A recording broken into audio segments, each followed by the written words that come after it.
Trading at Schwab is now powered by Ameritrade, unlocking the power of Thinkorswim, the award-winning trading platforms loaded with features that let you dive deeper into the market. Visualize your trades in a new light on Thinkorswim desktop with robust charting and analysis tools, all while you uncover new opportunities with up-to-the-minute market news and insights. Thinkorswim is available on desktop, web, and mobile to meet you where you are. It's built by the trading obsessed to help you trade brilliantly. Learn more at schwab.com/trading. I earned my degree online at Arizona State University. I chose to get my degree at ASU because I knew that I'd get a quality education, they were recognized for excellence, and that I would be prepared for the workforce upon graduating. To be associated with ASU, both as a student and alum, it makes me extremely proud, and having experienced the program, I know now that I'm set up for success. Learn more at asuonline.asu.edu.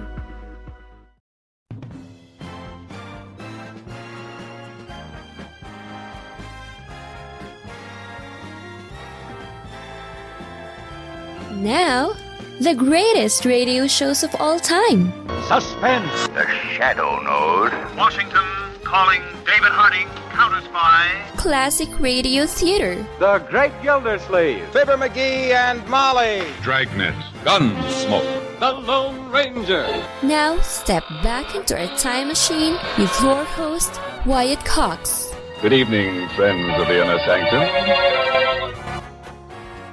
Drama on this Thursday will start off with an episode of The Crime Club, the Academy Award Theater's adaptation of Foreign Correspondent starring Joseph Cotten, A Life in Your Hands, and the story of Eddie Phillips, escaped killer from 1952, and Night Watch, true crime from the mean streets of Culver City, California. And we'll wrap it all up with an episode of The Couple Next Door. That's up next on this Sure Happy It's Thursday, 24th day of July, 205th day of the year, 160 days left in 2025. Brigham Young and his first members of the Church of Jesus Christ of Latter-day Saints, the Mormons, arrived at the Great Salt Lake on this date in 1847. Celebrations of this event include the Pioneer Day Utah State holiday and the Days of 47 parade. Martin Van Buren, the 8th President of the U.S., died in Kinderhook, New York on this date in 1862. Tennessee became the first Confederate state readmitted to the Union on this date in 1866. In 1935, the Dust Bowl heat wave reached its peak, sending temperatures to 109 in Chicago and 104 in Milwaukee. At the opening of the American National Exhibition in Moscow on this date in 1959, Vice President Richard Nixon and Soviet Premier Nikita Khrushchev had what was called the kitchen debate. Vice President Nixon escorts Soviet Premier Khrushchev on a preview of the United States Fair at Skolnicky Park in Moscow. It's the official opening of the American Exposition, counterpart of the Soviet Trade Show in New York, and dedicated to showcasing the high standard of life in our country. But on this occasion, traditional diplomacy goes by the board, and the story of the fair itself is eclipsed by a crackling exchange between Nixon and Khrushchev, begun off-camera and finished off before the American Ampex color videotape recorders. Every aspect of the Cold War and Soviet-American rivalry is argued in blunt and forthright terms. The threat of atomic warfare, diplomacy by ultimatum, economic progress. Says Mr. K, the Soviet will overtake America and then wave bye-bye.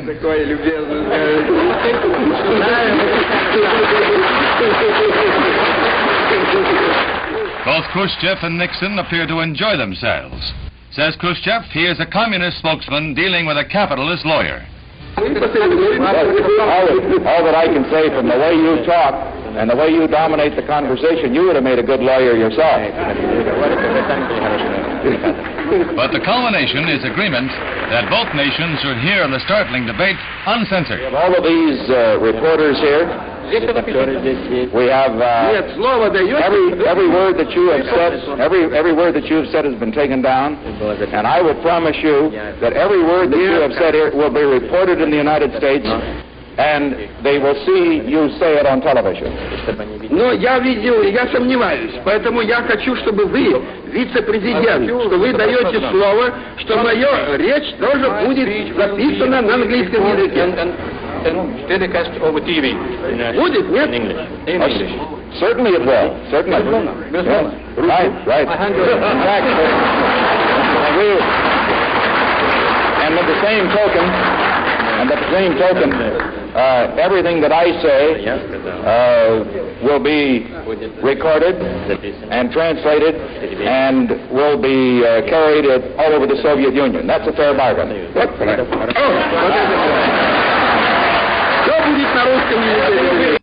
Ed Herlihy from a Universal International newsreel of the day back in 1959.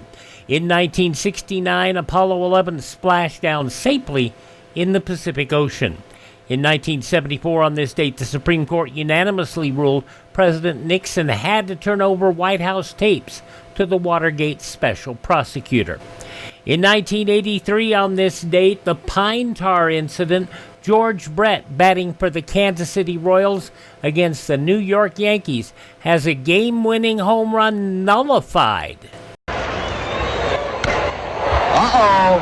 Uh-oh. That's gone.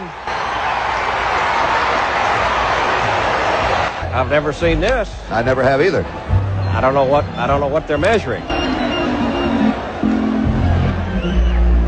They might be going to call George Brett out. Well, he is. He's out. Yes, sir. Brett is out. Look at this. Brett is out. And he's steaming mad. He is out and having to be forcibly restrained. There were 3 out in the 9th inning. The home team was in the lead. The game ended with a Yankee win. Now, the Royals protested the game. American League President Lee MacPhail upheld their protest and ordered that the game be restarted from the point of Brett's home run. The game restarted on August 18th, and it officially ended with the Royals winning 5-4. And it was typical Billy Martin stuff. If you remember Billy, he was one of those, he would try everything. And what Billy did in this game, they suspected that the pine tar on George Brett's bat was a little higher up than it should have been. But they didn't do anything about it until it came to their benefit. So, that was... And in fact, when they went to the game, because they still had runners on base, okay? And what ended up happening, or after they cleared all the bases, Billy Martin had his pitcher go to each one of the bases, throw to each one of the bases, because the refs that were at that game weren't the refs at the original game. But fortunately, MacPhail knew he would pull something. And so they had affidavits from all the officials that were there in the original Pine Tar game saying, yeah, everything was copacetic to that date. Everybody had touched all the bases. So there you go. Baseball used to be fun, used to be weird, and these days it's just kind of bleh. Russell Eugene Weston Jr., on this date in 1998, burst into the U.S. Capitol, opened fire, killing 2 police officers. Now, his father, Russell Sr., apologized for what happened. I apologize to the whole nation, the 260 million people, that our son would cause all this. I'm so very sorry. And that was a very sincere apology. But that was on this date in 1998. Russell Jr., later ruled to be incompetent to stand trial. Now, it was on this date in 2001, Larry A. Silverstein signed a $3.2 billion 99-year lease on the entire World Trade Center complex. Ironically, it was just 7 weeks before the September 11 attacks. It was on this date in 2002, James Traficant expelled from the House of Representatives on a vote of 420-1. As if the president were addressing Congress, swarms of spectators lined the halls hoping for a look. Although his colleagues kept the proceedings dignified, Jim Trafficant clearly came to wage a floor fight for his political life.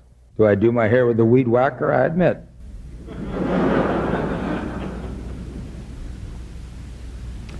But take into consideration what you're doing. The two members who violated a 17-year-old page boy and a 17-year-old page girl, which is rape in every state, were not expelled. Yet his 10-count conviction for taking bribes and kickbacks was too much to ignore. A last-minute bid to delay the vote failed. As Trafficant stalked out of the chamber, Congress voted 420-1 to expel him after 17 and a half years. Only Californian Gary Condit voted to keep him. There was no rush to judgment here. You had a jury trial of his peers. He was convicted on a number of felony counts. It is really important that the people of this country believe that those who serve in this House are people who put the public good above their own personal benefit. In a matter of minutes, aides were helping Trafficant empty his cluttered office, and Capitol Police escorted him from the Rayburn building. Yet even the man who lost the job to Trafficant was taking no pleasure in the moment. It's a sad day. It's a sad day for our area. It's a sad day for the nation. It's a really sad day for this House. So tonight, official Washington has lost one of its court jesters, and the people of the 17th District of Ohio have lost representation in Congress. But Jim Trafficant vows that he probably will be back, even if he has to govern from a prison cell.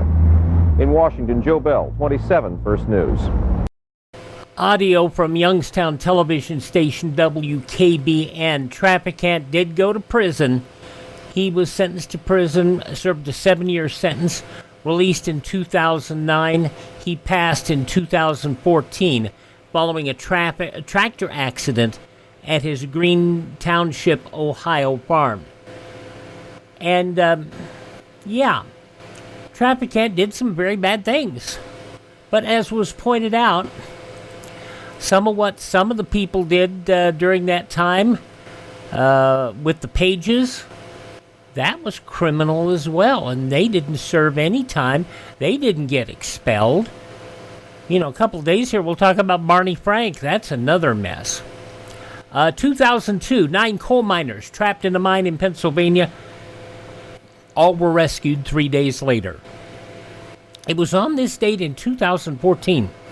Baltimore Ravens running back Ray Rice, suspended for 2 games from the NFL following his off-season arrest for domestic violence after an altercation with his then-fiancée and later wife in Atlantic City.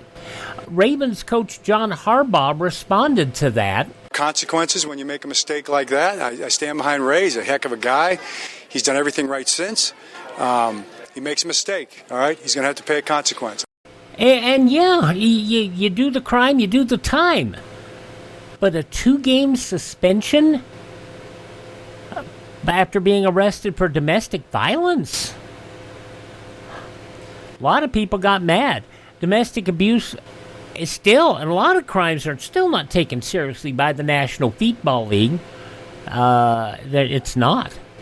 2019, Boris Johnson became Prime Minister of the UK after defeating Jeremy Hunt in a leadership contest, succeeding Theresa May. Among those passing away on this date in history, the very, very funny Peter Sellers.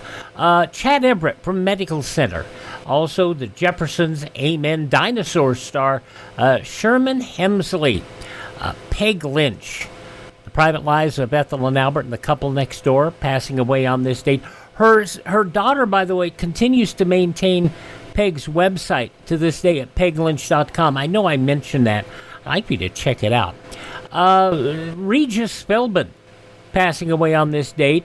He was the announcer for the Johnny Carson Show. Of course, you all remember him from Live with Regis and Kathy Lee and Who Wants to Be a Millionaire. All those folks passing away on this date in history. Those who were born on this date, who have shuffled off this mortal coil, include aviator Amelia Earhart, actor Chief Dan George, Victor Kiriakis on Days of Our Lives, John Aniston, Ruth Buzzy, who we lost last year. She was such a sweet soul. Met her several times in Las Vegas, where she was actually there vacationing. She was not on stage, but a delightful person. Ruth Buzzy. You remember her from Laugh-In for all those years. Ruth Buzzy was, oh my gosh, why can I not think of her name now?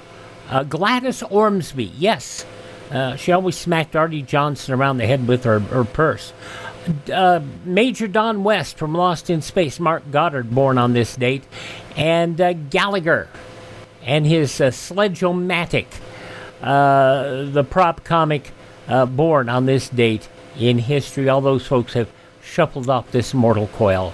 Hi, this is Jeff Foxworthy. It is now time for the birthday announcements. The following people are now officially older than dirt. From Airplane, Robert Hayes, the guy who became the pilot, who was nervous about flying the airplane, 78 years old today. Kramer in Seinfeld, Michael Richards is 76. What are you thinking about, Jerry? Marriage? Family? Well, they're prisons. Man-made prisons. You're doing time. The real prison had to be being in Cosmo Kramer's mind. Michael Richards, 76 today. Wonder Woman, Linda Carter, 74 years old today, and she's still gorgeous. Mel Tillis's daughter, Pam Tillis, the country singer, is 68 years old today. Dwayne in A Different World, Kadeem Hardison, 60 years old today. From the West Wing, Kristen Chenoweth is 57 today. We also have celebrating birthdays today. Laura Layton from Melrose Place, 57. J-Lo, Jennifer Lopez, is 56. From CSI, Eric Sismanda is 50. From Bridesmaids Neighbors, Rose Byrne is 46. Everything I am, I owe to Patty Hughes. I will pay her back. With Glenn Close in the movie Damages, Rose Byrne, 46 today. From Firefly and Serenity, Summer Glau is 44. Anna Paquin, 43. From the very controversial Handmaid's Tale, Elizabeth Moss is 43. My name is Offred, and I intend to survive. Most people would like to say that traditional marriage is the Handmaid's Tale. It's not. It's extremist of that. Elizabeth Moss, 43 today. New Japan Pro Wrestling, Zack Sabre Jr., 38. From Matilda and Mrs. Doubtfire, Mara Wilson, 38.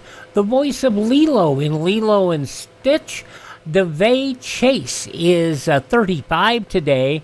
From The Arrow and Flash, Emily Rickards is 34. And the daughter of Steve Irwin, Mindy Irwin, is 27. Those just a few of the people celebrating the 24th day of July as their birthday. If this is your birthday... Hi, we're the Four Freshmen, and we just want to say, Happy birthday to you! Oh my gosh, did I get that wound up today? I did. Oh my gosh. Let's get going on this Thursday here. We'll go to Mutual first for an episode of The Crime Club, 78 years ago, July 24th, 1947. Serenade Macabre. At Arizona State University, we've made online education better, smarter, and more personalized, so you can go further in your aspiring field. I decided to pursue medicine once I realized that ASU did have the online program for biological sciences. You're still required to learn the same curriculum. You're still being tested on the same content that anyone would be tested on in person. The comprehensiveness of the program prepared me so well for medical school. Explore over 350 plus programs at asuonline.asu.edu. At Arizona State University, we're bringing world-class education from our globally acclaimed faculty to you. Earn your degree from the nation's most innovative university. Online. That's a degree better. Learn more at asuonline.asu.edu. Civil defense is common sense. Hi, this is Tony Bennett. Make sure you're prepared if a nuclear attack ever comes. I got way too wound up. Anyway, the Crime Club was an imprint of Doubleday Books, and you will notice that they promote the Crime Club Book of the Month during the show or at the very end of the show. And so that's the Crime Club ran for a couple of years on Mutual. This from 78 years ago, July 24th, 1947, Serenade Macabre.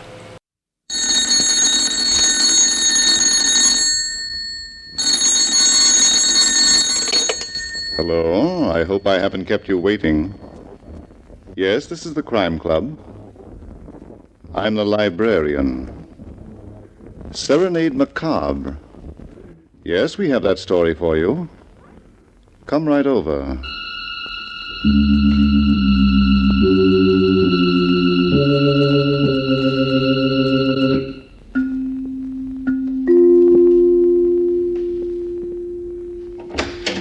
Ah, you're here. Good.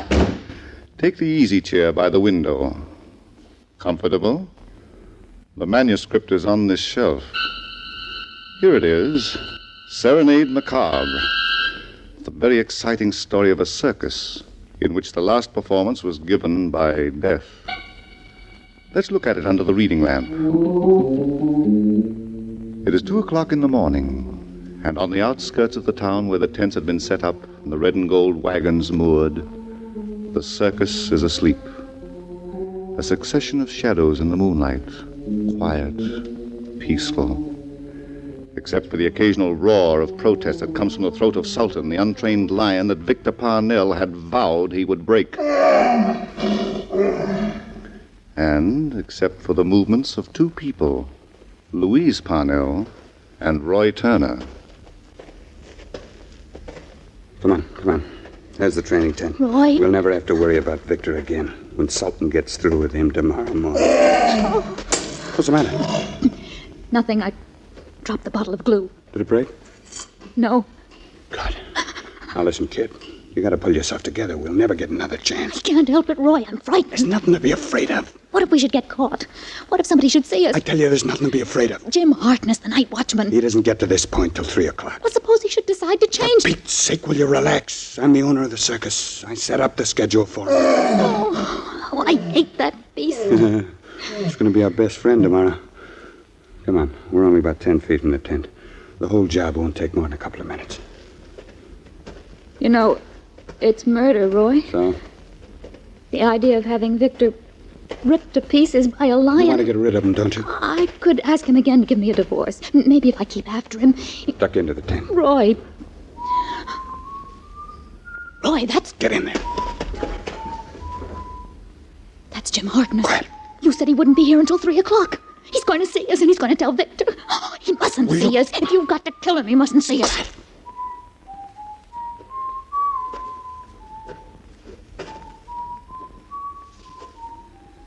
It's all right, kid. He didn't look in. Maybe he saw us. No, let's... Maybe he recognized you and decided not to... Roy, let's forget about it. Are you out of your mind? Please. I've got a feeling it's not going to work out. Do you want to marry me? Oh, you know I do. Then let's not forget about it. Give me the key to the training cage. The key, Louise. There's no other way. Not if we're going to get married, babe. All right. Hold the flashlight. I took this off his key ring while he was asleep. Good thing he was drunk tonight. Swing the light around. Ah, yeah, there's the chair. Now we get to work with the saw. The police are going to know it's murder, Roy. No chair comes apart in a lion trainer's hand, not even when it's pawed. There. One leg off. Now we go to work on leg number 2. They've got to be strong. The police will suspect me, Roy. They'll suspect Tom Doyle. He hasn't got a key to this cage. He was mad enough to steal it. Victor gave him the whip this afternoon for not feeding the cats on time. This is simple, kid.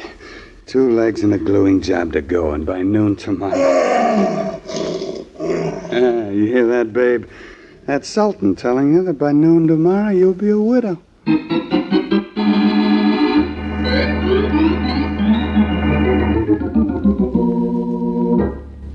There's your wagon, Louise. I'm turning off here. All right, Roy. I'll bury the saw and the bottle of glue under the wagon that Tom Doyle's in. And we got nothing to worry about. I hope you're right. I love you very much. Yeah. I don't have to tell you how I feel about you. Good night, Luscious. Good night.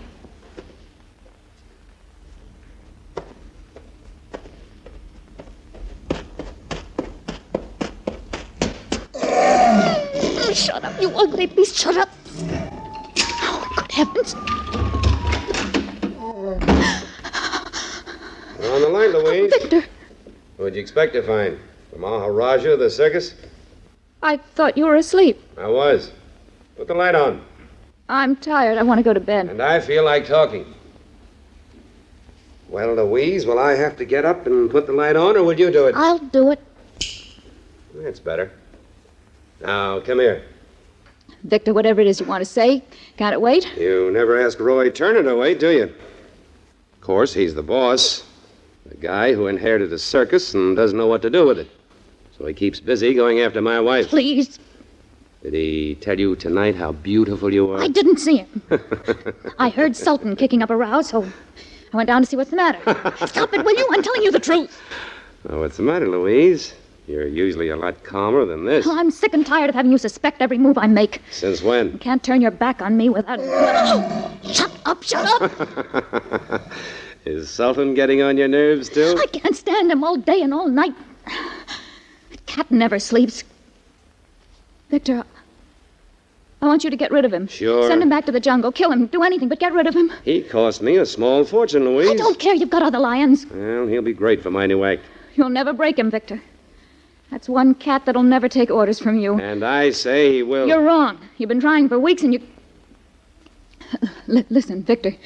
Kill him tomorrow morning. The first thing tomorrow morning. I want him for my new act, Louise. Don't do any more work on him. Don't get into that training cage with him again. Uh-huh. This is a new twist from you. I've never asked you to quit breaking a cat before. But this time I know. It can't be done. Are you afraid of what might happen to me? He'll kill you one of these days. That shouldn't bother you. I don't want you to die. Well, that calls for a celebration. And a kiss. No, Victor. Why not? Please, leave me alone. Always told you had a beautiful mouth. Let me go. Let me Let's see how it looks when it's bleeding. Now, turn out that light and go to bed. I've got a big day tomorrow with Sultan.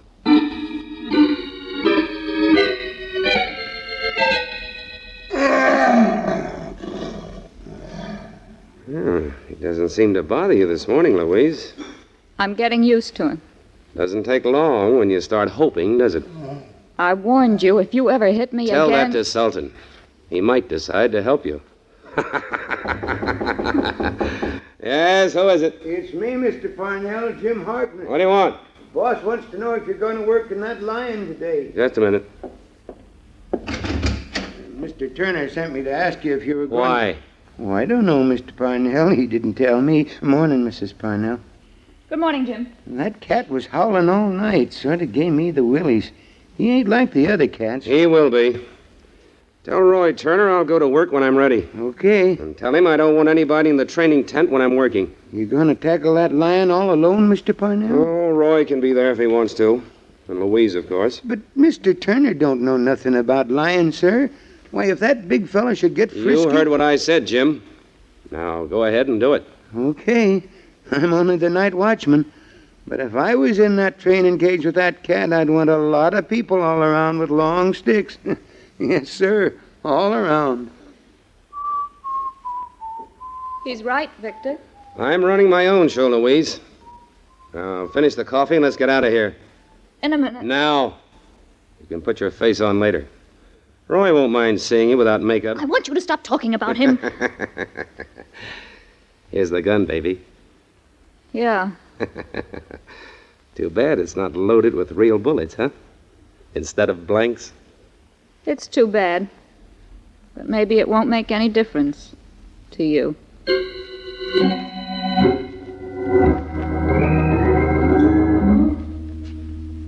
You can take orders like the rest of them, can't you, Roy? This is your department, Victor. If you don't want anybody around when you're working, it's okay with me. But you're a darn fool. It's an old habit, pal. Listen to him. He thinks he's still the king. Well, we're going to show him he isn't. Aren't we, Louise? We? Sure. You're still my wife, aren't you? She's not going in that cage with you, Victor. Here's the key, baby. Open it up. No. All right, then. I'll open it up. I'm ready, dear. Come on. Get out of here, Louise. I'll take care of this lunatic. Put down that whip, Victor. Sure, right across. I said, put it down. You're going into that cage alone. No. Alone, Victor. And that's where you're going to stay. I got your keys. Let me out of here, Roy. That cat'll kill me. Louise, get into Sultan's tent and open the cage door to the tunnel. Go on before somebody looks in here. Louise, don't do it. You and Roy were in here last night. You spoiled something. Roy, he knows. The key was not where I keep it on the ring. Let me out, would you? I was only kidding about asking you to come in here with me. I wasn't going in myself, Louise. Louise, you're wasting time. Louise, I'll give you a divorce. You can marry Roy. I'll do anything you want. Just let me out of here. I don't believe you, Victor. I don't believe you. Good grief, Louise. Victor, just you and me now. Roy, you've got to listen. In a couple of minutes, it'll be just you and Sultan. Grab that chair. I'm going to open the trap door. Roy, I'll listen to reason. Don't open that trap door. Yeah, I meant it about the divorce. Grab the chair, Victor. Close it. Give me a break. I'll never bother you and Louise Better again. get set for company, Victor. Your friend should be here any second. Yeah, battle cry of freedom. He's in the tunnel, and the trap door's open. Goodbye, Victor. The chair. Maybe I can hold him off. Maybe I can drive him back into the tunnel. Can you keep him there? You and Louise spoiled something in here last night. I don't know what it is, but... Sawdust. You saw the legs off the chair. He broke the chair. Roy, get help! Help!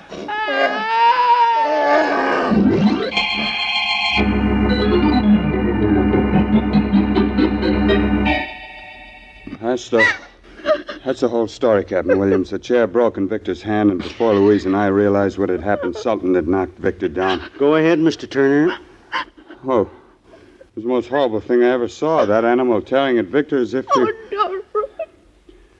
I'm sorry, Louise, but the police want the facts. All of them, Mr. Turner. What did you and Mrs. Parnell do while the lion was working on her husband? Well, there wasn't much we could do, Captain. Louise and I were alone in the training tent. Louise had a gun, but it was loaded with blank cartridges. Alone, huh? I thought lion trainers never got into a cage unless there was a lot of protection around. Well, Victor didn't like crowds. Is that so? That's pretty unusual for a circus performer. Well, he didn't like him when he was breaking a cat. You can ask anybody outside this office, all the people working for me. I will, Mr. Turner, when I get around to them. How did you get that animal off, Mr. Parnell? I opened the trap door of the tunnel, and Louise fired the blanks in her gun. The noise frightened Sultan. No real bullets? Lions are expensive, Captain Williams. But lion trainers aren't, huh? Sultan was my husband's property, Captain. Victor made the rules, and I kept them. Uh-huh. Are you feeling better now, Mrs. Parnell? A little. Good. I've got a couple of questions for you. Who fixed it for that lion to kill your husband? I can't be sure, Captain, but I think it was... Yes? Go on, Louise. The police and I have a right to know who you suspect. Well, I haven't any proof, but I... Yeah? Roy, I think it was Tom Doyle who sawed that chair and glued the legs on again. Oh, the man who's been feeding the lion? Yes. You remember what happened yesterday afternoon? Victor beat him up. With his whip. And all because Tom didn't feed the cats on time. Oh, but Louise, that's no reason for murder. I'm not accusing him, Roy. But late last night, Victor came back to the wagon drunk. He'd gone to town after the show. Oh, yeah. What's that got to do with Tom Doyle, Mrs. Parnell? You see, Captain, there's only one key to the training cage, and Victor always kept it on a ring in his pocket. Yes? He was very superstitious about training the cats. He felt that anyone else in that cage at any time might bring bad luck. Yeah, that's right, Captain. There's a bug we couldn't shake out of his head. Just keep going, Mrs. Parnell. Well, when Victor came back from town, he was very drunk. But he was also very upset. He'd lost the keys. He had them this morning, didn't he? Yes. I found them last night outside the training tent. Oh? Victor was raving mad because he'd lost them, and I had to go out and look for them. As I got near the training tent, I saw Tom Doyle sneaking away around the tent. Then I found the keys. Oh, Louise, are you sure it was Tom Doyle? Yes, Roy. He was carrying something under one arm. A saw? I couldn't tell, Captain. But I looked inside the tent. Everything was in order. Do you think Tom Doyle swiped those keys? Please, Captain, I'm not trying to build up a case against the man. I'm only telling you what I saw. Come in. Excuse me, Captain. What is it, Ralph? One of the boys dug up these 2 items, sir.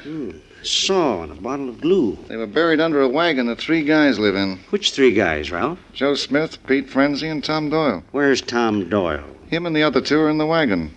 Under guard. All right, we'll go have a talk with him. I'd like to go with you, Captain. Sure, come along, Mr. Turner. You want to join the party too, Mrs. Parnell? Oh, I don't think you ought to, Louise. Why don't you go to your bungalow wagon and lay down? All right, Roy. Oh, by the way, Mr. Turner, when I got to the scene of the murder, I found you and Mrs. Parnell in the training cage with the body of her husband. Sure.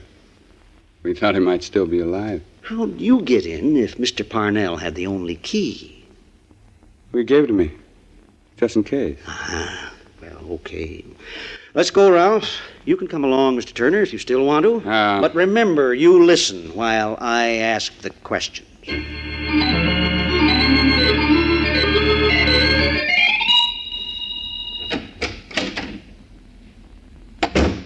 Well, Roy. I told you there was nothing to worry about, babe. But that Captain Williams, did he believe us? He didn't believe Tom Doyle, kid. The perfect fall guy.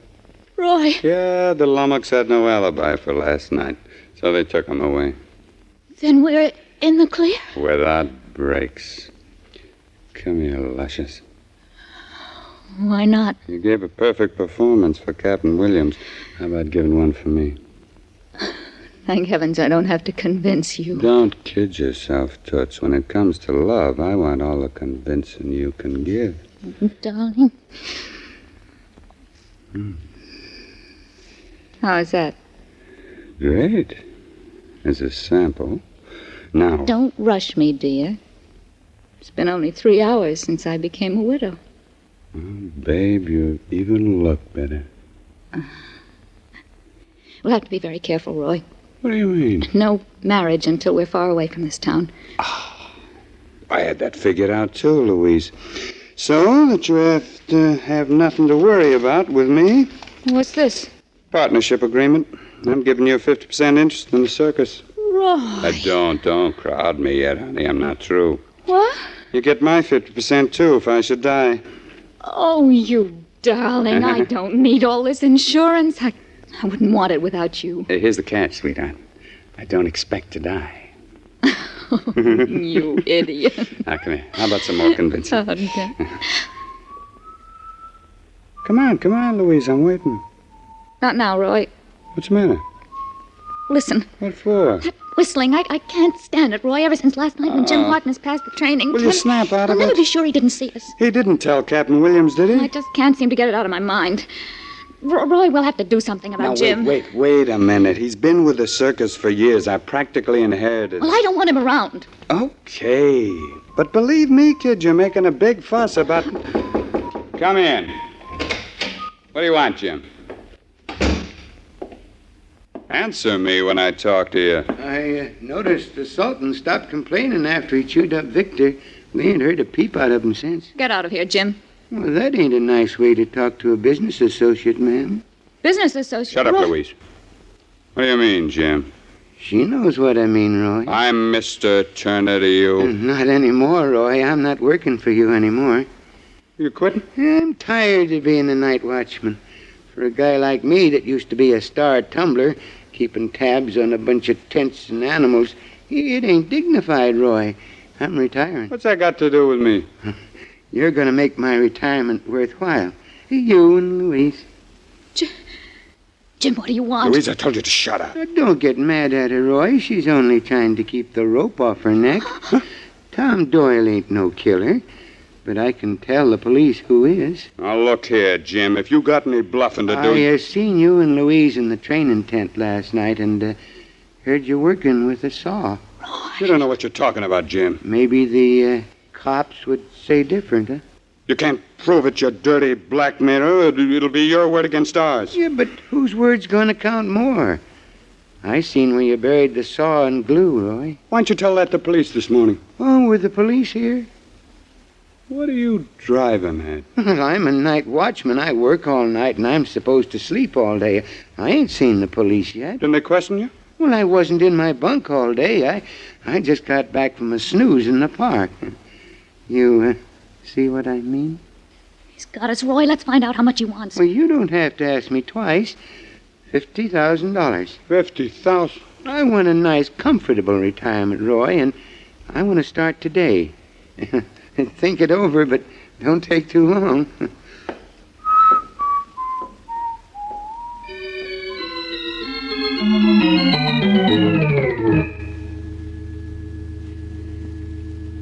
You set up the perfect crime, didn't you? Tom Doyle was going to take the rap for us. Well, Roy, is he? Well, for Pete's sake, will you leave me alone? You've been pounding at me for an hour. I can't think. All I want you to tell me is what are we going to do? I don't know. Have you got $50,000 for Jim Harkness? I told you, Have Louise. you or haven't you? Suppose I have. Are you going to give it to him?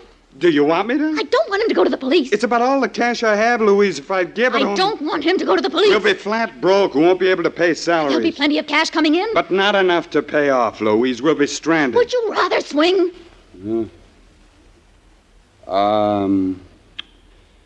Maybe it'll never come to that. Don't kid yourself. Jim goes to the police, we're through. We can't alibi ourselves out of his story, and we'll never get a chance to call him a blackmailer. Why call him anything? Oh, what's the matter with you? Does $50,000 mean so much to you? Keeps us in business, Angel. Well, it won't keep us together. Roy, darling, we want to be together, don't we? Oh, sure. We want to get married like other people in love. We committed a murder to get that, Roy. And we won't lose it, kid. We'll never get there if we take chances now. I wasn't thinking of taking chances, Louise. Then you'll give him the money? No. Roy! I got other ideas that'll save us $50,000 and still take care of Jim Harkness. No. That's right. You want Captain Williams back here? Let him come. Are you crazy? Another murder at this circus, Roy, while Tom Doyle's in prison. What happens to the case against him? Nothing. What I got in mind won't be murder officially. Oh? Oh, baby, you're gorgeous when your eyes sparkle. Tell me what you've got in mind. Come here, real close, huh? Jim's a pretty old guy. So? So he gets dizzy when he looks down from a height. So dizzy he falls down and gets all smashed at the bottom of a cliff. Over by the river? How'd you guess? That's good, Roy. But how do we get him there? We'll pull him with a $50,000 magnet. I don't know what you mean. Oh, you don't? Well, then I'll have to tell you because, kid, you're gonna set the traps.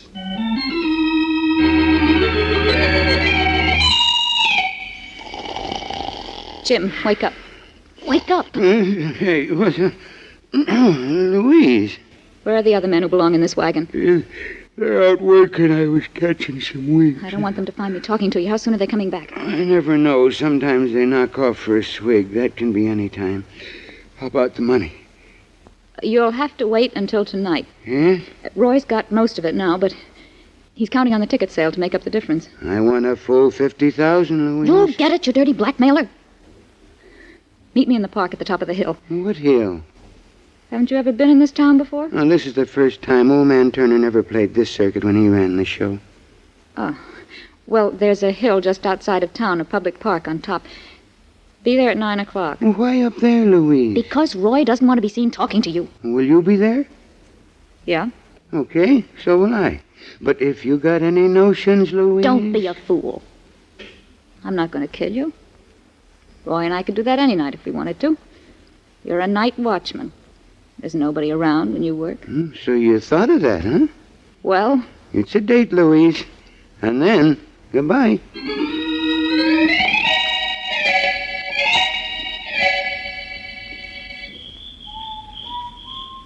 He's on time, all right, Louise. Give me that package. You got everything straight? Yes. I want to open the package, and I'll suggest that bench over there. He doesn't know about the cliff. Now, remember, keep his back to me. I'll remember. And when I rush him, get out of the way. I don't want to push you over the cliff, too. He's pretty close, Roy. You better get behind the tree. Now, no more talk. Jim? Yeah. Everything all set, Louise? Yeah. Here's the package. It's got $50,000 in it. Is it all here? You can count it if you don't believe me. You wouldn't lie to me, would you? Open the package on that bench. It won't take you long to count it.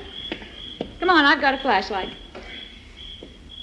Well, Jim? I'll do that when I get back to my bunk. Jim, you can save yourself a lot of time. There's no money in that package, just a wad of newspapers. A trap, There's a cliff behind you, Jim. You're going to have an accident. Look out, you don't have one first. He's got a gun, Roy. I'll take it away from him. I got nothing to lose, have I, Jim? Stay away from me, Roy. I'll kill you. Go ahead. I'm not staying away. I'm going to throw you off the cliff. Maybe, but you're not making me back One more step, Jim. One You're more a step. murderer anyhow, and nobody's going to punish me for killing a murderer. Your gun's jammed. Goodbye, Jill. No! Roy! Wait! Help! Help your hand, Louise! Oh, it's too bad, Louise. You had your hand on his sweater and you couldn't hold him. Roy shouldn't have rushed at me, Louise. He should have remembered I used to be a tumbler. Well, it's a bad break for me. I just lost $50,000.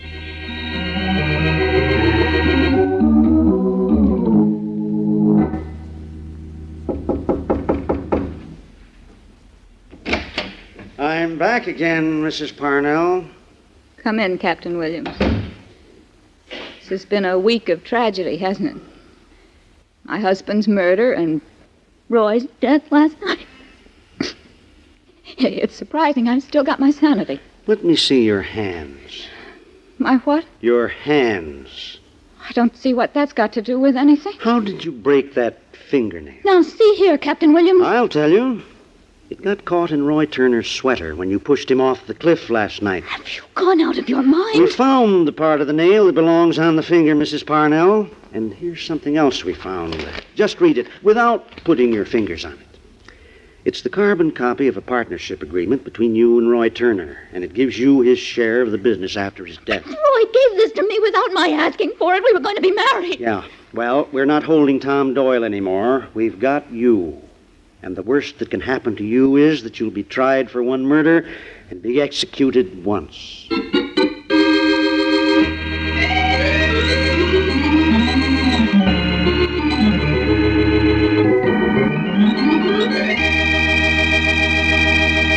And so closes tonight's story, Serenade Macabre. Stedman Coles wrote the radio script. Roger Bauer produced and directed. Raymond Edward Johnson played Roy Turner. Joan Tompkins was Louise Parnell. Cameron Prudhomme was Jim Harkness. King Calder was heard as Victor Parnell. Joe Latham was Captain Williams. And Brad Barker was the Lion Sultan. Oh, I beg your pardon. Hello, I hope I haven't kept you waiting. Yes, this is the Crime Club. I'm the librarian. Yes, come over a week from tonight. Good. Yes, we have the very exciting story of a man who tried to cheat life and was cheated out of it. It's called The Self-Made Corpse. In the meantime, there is a new Crime Club book available this week and every week at bookstores everywhere. Yes, it's available now. Fine. And we'll look for you next week.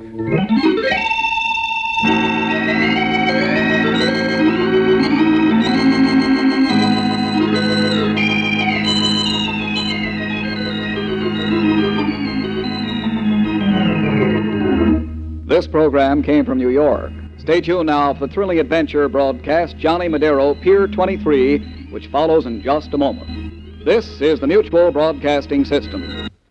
From 78 years ago, July 24th, 1947, Crime Club here on Classic Radio Theater with Wyatt Cox. Thank you so much for making us a part of your day.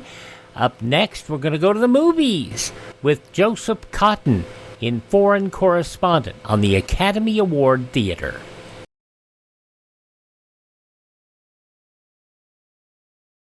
Civil defense is common sense. This is Fred McMurray. Home shelters can be built for as little as $100. Simple plans for building inexpensive home shelters are available free from your Civil Defense office. Ask for a copy of the Family Fallout Shelter booklet. Thanks for being with us on this Classic Radio Theater with Wyatt Cox podcast on a Thursday. We go back 79 years to July 24th, 1946. An episode of the Academy Award Theater, their adaptation of Foreign Correspondent, starring Joseph Cotten.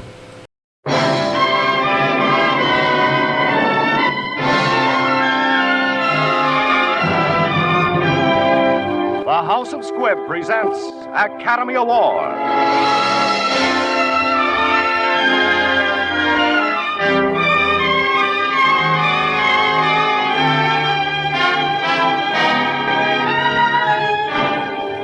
Every week, Squibb brings you Hollywood's finest.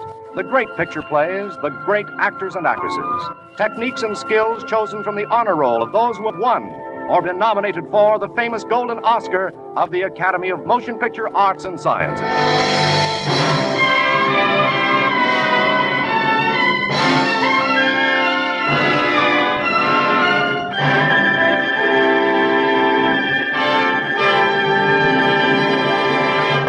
And now, E.R. Squibb & Sons, manufacturing chemist to the medical profession since 1858, bring you one of Hollywood's best-known stars, Joseph Cotten. Tonight you will hear Mr. Cotten in the exciting drama Foreign Correspondent, which was nominated for 4 different Oscars. Yes, for Best Photography, Best Original Screenplay, Best Supporting Actor, and Best Production of the Year. Foreign Correspondent was nominated for the 1940 Academy Award.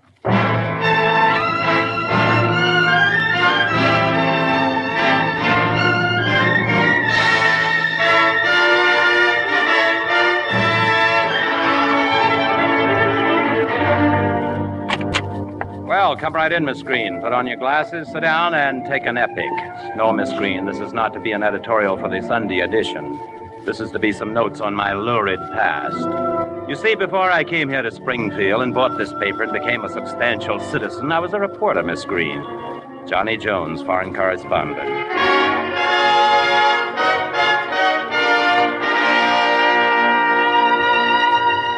That was long before there was even a phony war. I was sent to Europe to meet a man called Van Meer, known as the Strong Man of Holland. He had been one of the signers of a secret treaty between Holland and the Allied powers. I was to get Van Meer to talk and to tell me what was in that treaty. My wife's maiden name is Carol Fisher. Her father was head of the Universal Peace Party. I met Carol over there and fell for her like a ton. When she went down to Amsterdam with her father, I went too. There was a conference there, and I intended to kill 2 birds with one stone. For Van Meer was to be the principal speaker.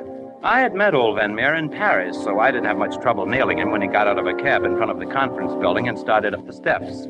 He didn't seem very happy to see me. Why, Mr. Van Meer, how are you? We somehow seem to lose each other, sir. Don't you remember me? I'm the American reporter from New York. He seemed anxious to get away from me. Seemed not to remember me. Just then a photographer jumped out in front of him. Hold it. Picture. The guy pointed his camera at this Van Meer, and Van Meer's eyes got very big. And then I saw the gun in the photographer's hand. It went off then.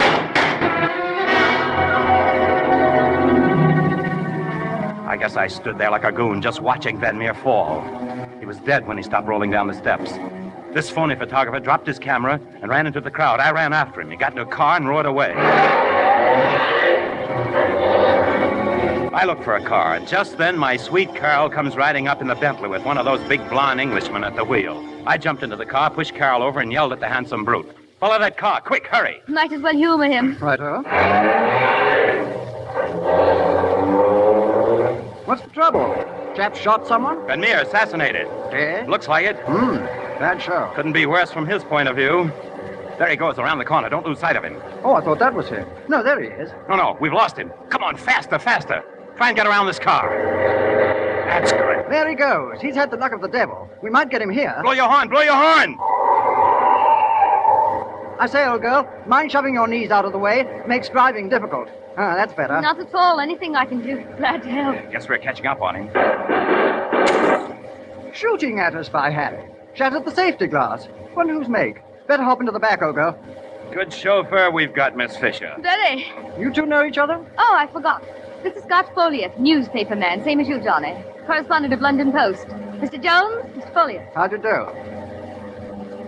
Here we are, old chap. Out in the country and very desolate, if you ask me. Keep on his tail. He's around that curve behind the windmill. We'll have him then, old boy. Here we go. I say, the chap in his car disappeared. Vanished. He couldn't have. He has. Look at that.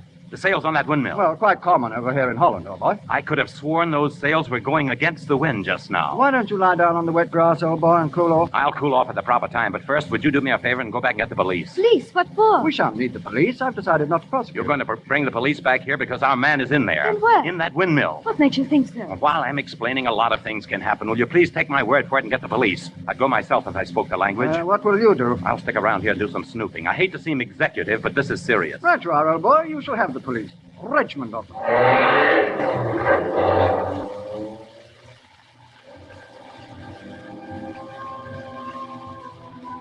There I was on a lonely flat plain with nothing but a windmill for company. Suddenly the mill stopped, and the sails reversed themselves against the wind. At the same time, I heard the drone of a plane. Then I knew. The reversed sails were a signal. The plane came into land. I crept up to the mill. There was a shed there, and in it the assassin's car. I went back and into the mill. Then I heard muffled voices. I crept around some more and found a wooden staircase. I went up. There was a door with a key in it. I heard someone coming after me. I pushed backwards into the room, closed the door. I was in the transmission room, the room with the wooden gears connected with the big sail outside, and I stood there listening. Suddenly, I almost jumped out of my skin. A weak voice spoke. Come in, mister. I whirled around, and there, tied to a ring in the floor, was Van Meer, alive. I'm afraid you see me at a great disadvantage. I have just been given a drug of some sort. It affects the brain. They gave it to me when they moved me from. It's beginning now. I'm sorry. But I saw you shot just now outside the conference hall. I saw it. The man you saw shot was not I. He was a substitute who looked like me. But why? What? They want the world to think that I have been assassinated, to conceal the fact that I'm in their hands. Their hands? Well, who are they? I cannot explain. I am not certain. All that I can tell you is that they are going to take me somewhere by plane. Van Meer's head dropped, and I jumped for the crossbeam above me, pulled myself up and lay there near the big gear. The door opened, 4 men came in, picked up Van Meer, and took him away. When they had gone, when the plane had died away, I got out of there fast. I came back with the cops, and they thought I was nuts. There was no assassin's car, no assassin, no plane, and no Van Meer. I laughed it off and went over to London with a big news beat in my pocket. I wanted to see Carol's father and find out if he could help me. On a night boat, I made love to Carol.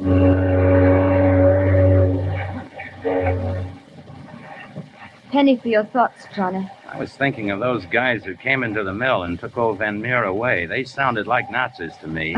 Imagination. Maybe, darling, maybe not.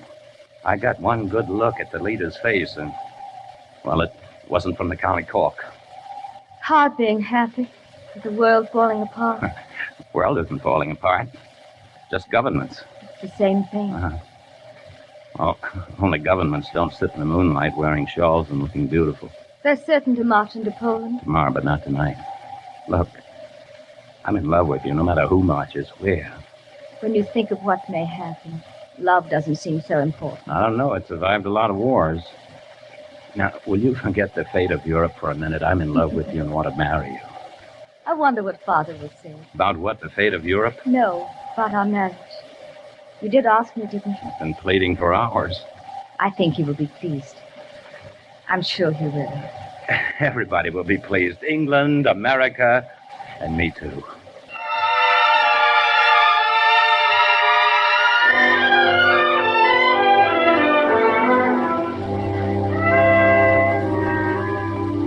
We had a Fisher's house in London, and I was feeling just like a guy whose daughter is about to tell her father that you want to do that serious thing.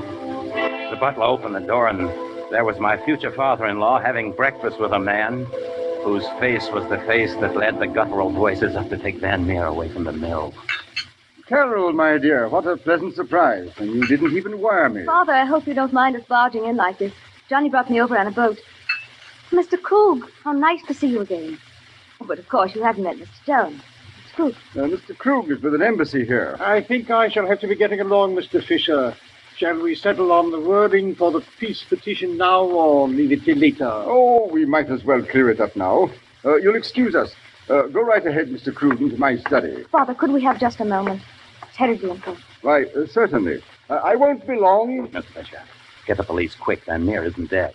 Van Meer isn't? Why, that's fantastic. They kidnapped him, then shot his double. I saw Van Meer afterward in a mill in Holland. That man, that Krug, was with him. Krug?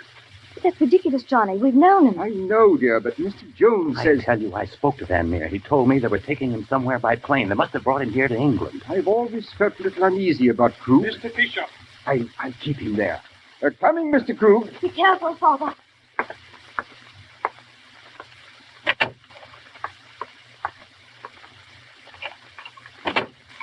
Mr. Jones has just suggested that I turn you over to the police, Mr. Krug. Mr. Jones seems to be something of a troublemaker. I thought you said he'd been taken care of by our agents in Amsterdam. I thought so, too, but perhaps Miss Fisher being with him caused complications. It would have been ideal if she had been in our confidence. So deuced inconvenient his coming here. Dash it all, he's in my home. He must be stopped. Yes, but I always find the sordid details somewhat distasteful. As usual, I shall endeavor to relieve you of them. You remember Rowley? Rowley? Oh, yes, the little man who used to work in your father's stables in Austria. I shall get Rowley. Hire him as a private detective to guard Mr. Jones. Guard him? Very delicate of you, Krug. Very.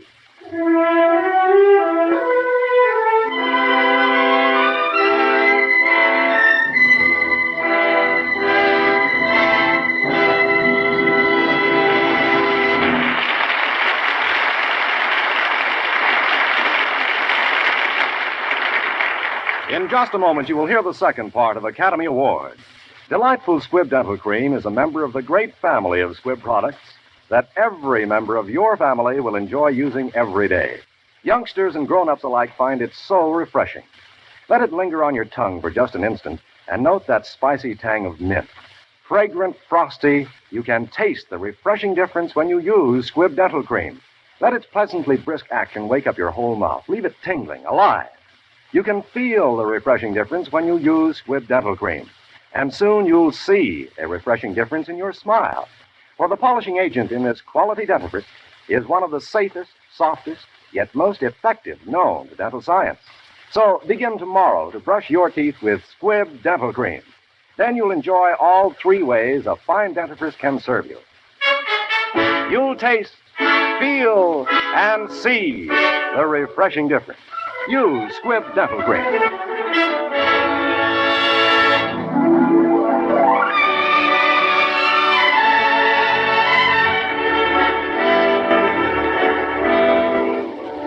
Before we bring you part two of Foreign Correspondent, we wish to thank United Artists for making this picture available. Foreign Correspondent is based on an original story written by Vincent Sheehan.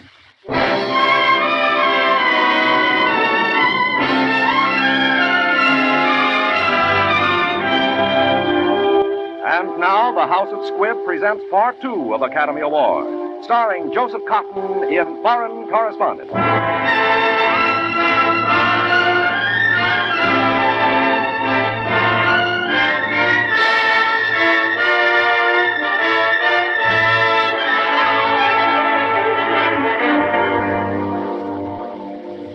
I should have known that about Fisher, but I didn't. And I took his word for it that I should wait and get a bigger story after we'd found Van Meer. Carol naturally sided with her father. She was afraid to let me go out alone, and Fisher put on his boogeyman suit and scared me, too. He sold me on the idea I needed a bodyguard, and that's how I got Rowley. I didn't get wise to him even when he pushed me in front of a truck. Hey, you! Somebody pushed you, sir. It was me, sir. If I tried to pull you back, you'd been caught. It was push or nothing. Oh, smart work, Mr. Rowley. Thanks very much. After all, sir, that's what I'm here for. Isn't it? I'm late for a date at the American Club. Here, let's take this cab. American Club driver.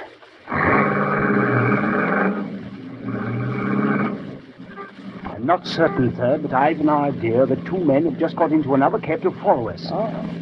I can't see any other cab. I'm not certain, sir, but I'm sure I saw them. We might give them the slip if we go the long way around. Better stop here, sir, and we'll change cabs. Okay, stop here, driver.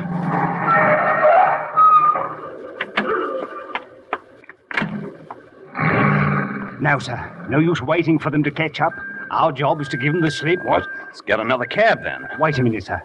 We're in front of the cathedral. Well, let's go in there. Do you mind not going in, sir? I saw by the notice that it's a requiem mass. Oh. I hate to be so fussy, sir. I say, look at the sign, sir. The lift takes you up to the tower to see the magnificent view, and then there's sixpence. Well, let's go up and look at the view, then. Come on.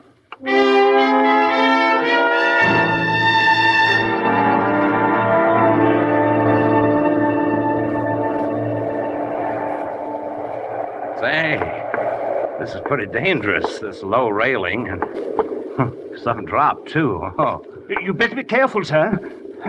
I was a bit scared when you leaned over just now. I was once with a chap on a bridge in Switzerland. He had a very nasty fall, killed him stone dead. Always made me a bit nervous since. Well, let's go down. I got a lunch date. Don't go down yet, sir. Oh, just a moment, sir. I believe that's the Horse Guards from Buckingham Palace approaching, sir. A rare and unusual sight. You're in a bit of luck, sir. Where? I can't see them. Straight down, sir. You'll have to lean over a bit, sir. Oh. See them, sir? Oh, yes, I see them now. Quite a sight, sir, eh? Quite a sight, sir. Here you go to join them, sir.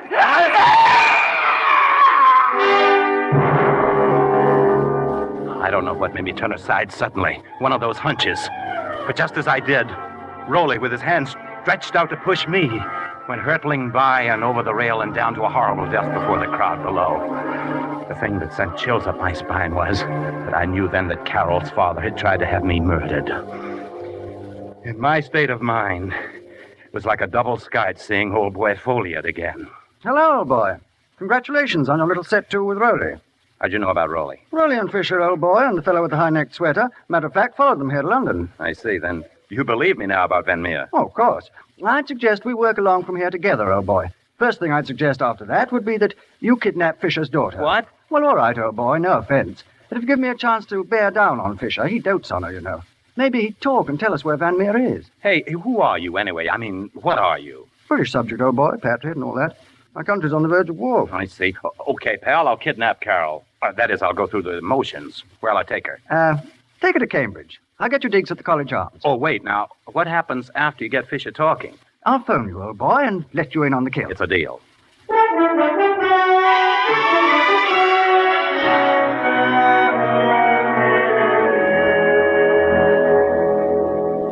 Johnny, what's the matter with you? Oh, nothing. I'm just relaxing here in the College Arms. You'd better be nice or I'll send you back to your own room without supper. Okay. Look, Carol, we got to talk. There's something hanging over our heads, and before it falls, I want you to know that no matter what happens, Johnny, what's wrong with you? What are you talking about? Wait. Hello? Oh, hello, old boy. This is me. Oh, yes, what happened? Fisher's gone. Our people found out where he went. Take this down. 242 Charlotte Street, Tottenham Court 242 Road. Charlotte Street, Tottenham Court I think you better get there as fast as possible. I think that's where they have Van Meer, right? Check. What is it? Carol, I've got to go back to London fast. I want you to stay here till I come for you. Oh, no, you don't. I sense trouble, and I'm not letting you out of my sight. I'm not going to try and talk you out of it, but now remember this. No matter what happens, I love you, darling, with all my heart.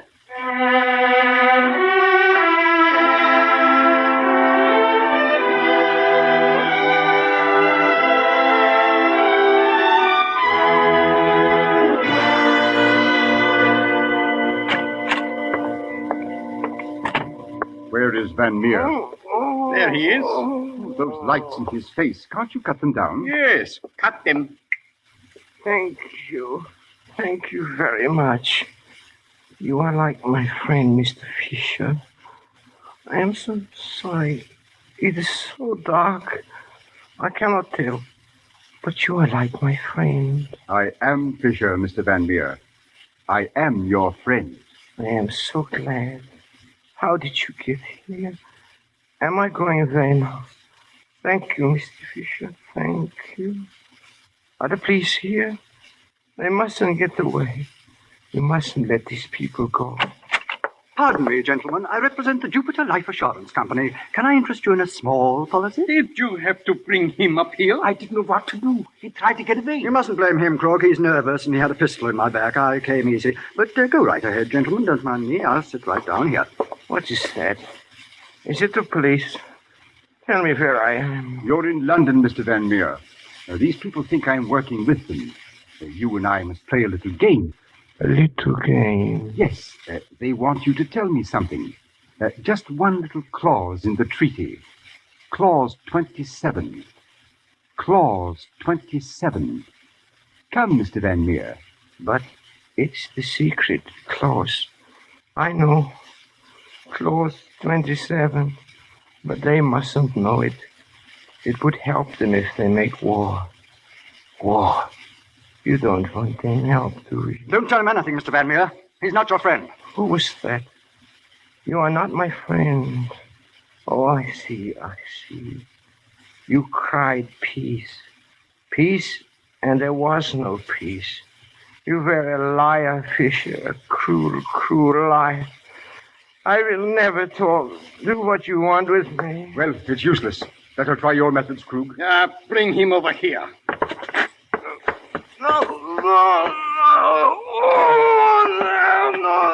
No more of that. I talk. Then talk. Oh, in the event of invasion by an enemy power, Her Majesty's government solemnly pledges that. Steady, Van Meer, steady! Arthur, get him!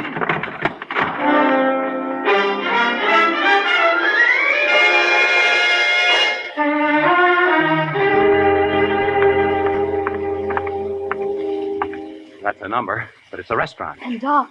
Folliot wouldn't kid me. This must be the place. I say, sir, are you Mr. Jones? Why, yes, what? Mr. Folliot said we were to expect you, sir.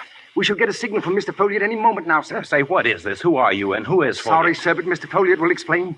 That is, if Mr. Folliot is still alive. There it is, sir, the signal. Stay here, Carol. No, my father's in there, too. I heard what Scott Folliot said to you on the phone. I'm coming. Come on, sir, we're closing in. Carol, you're not coming. Darling, I love you, but I've got to do this. Right into my arms. I had to do it. Had to sock a holder. I'm going in.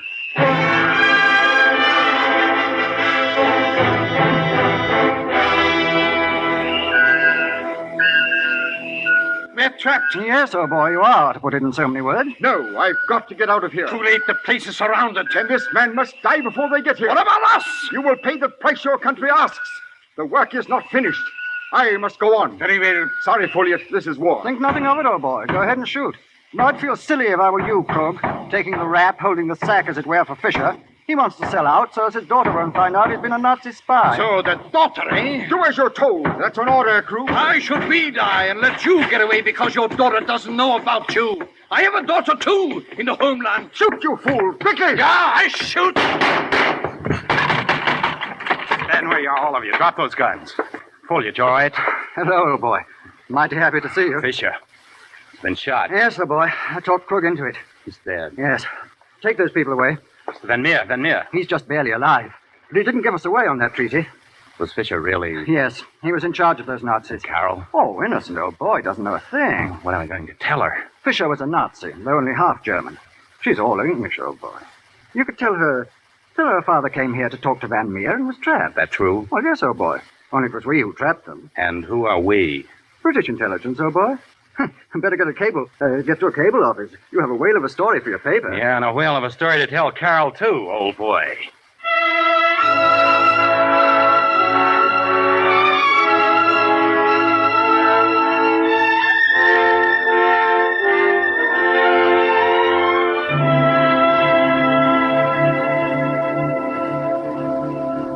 So, darling, your father must have found out that they were keeping Van Meer a prisoner there and torturing him, trying to get him to tell what was in the secret treaty.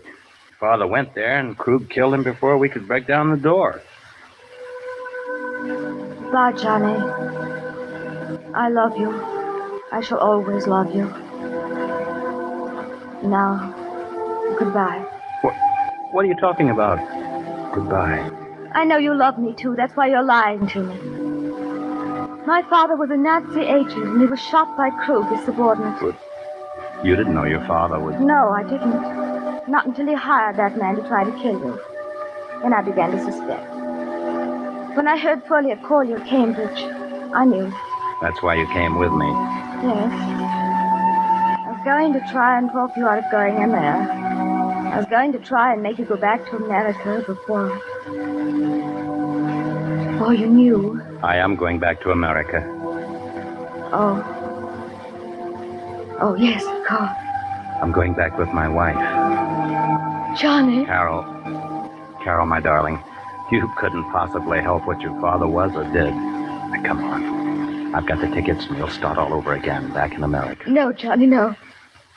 Killing is just beginning. England is at war tonight, and I'm going to stay and help make up to her some of the things my father did against her. After the war, if we're still alive, my darling, come back to England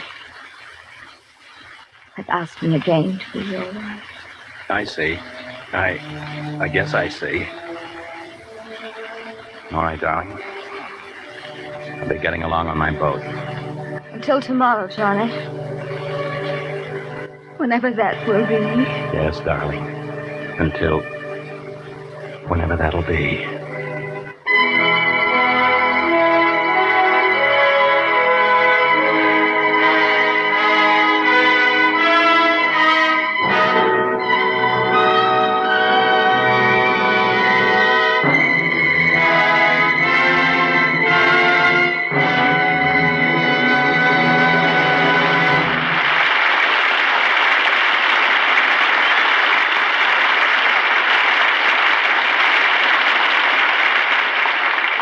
To help all mankind toward greater health and happiness, thousands dedicate themselves to the service of others through scientific research in the field of medicine. Playing a vital role in this vast scientific effort, the House of Squibb maintains at New Brunswick, New Jersey, a great research institute. Separate and distinct from the business activities of Squibb, the Squibb Institute for Medical Research carries on investigations in the same spirit and in the same manner as the laboratories of universities, foundations, and endowments all over the world. The Squibb Institute is evidence of unceasing faith in the progress which can be generated through untrammeled scientific research. Your doctor knows how much the Squibb Institute has aided in the development of many of the newest weapons in the victories over disease and pain. He knows, too, that the Squibb products he uses reflect the same high principles, the same devotion to the search for perfection that is behind the Squibb Institute for Medical Research. And you may use, with the same confidence, the many everyday health necessities Squibb makes for your medicine cabinet. To make sure you're getting Squibb quality, ask for it by name. Ask for Squibb, a name you can trust.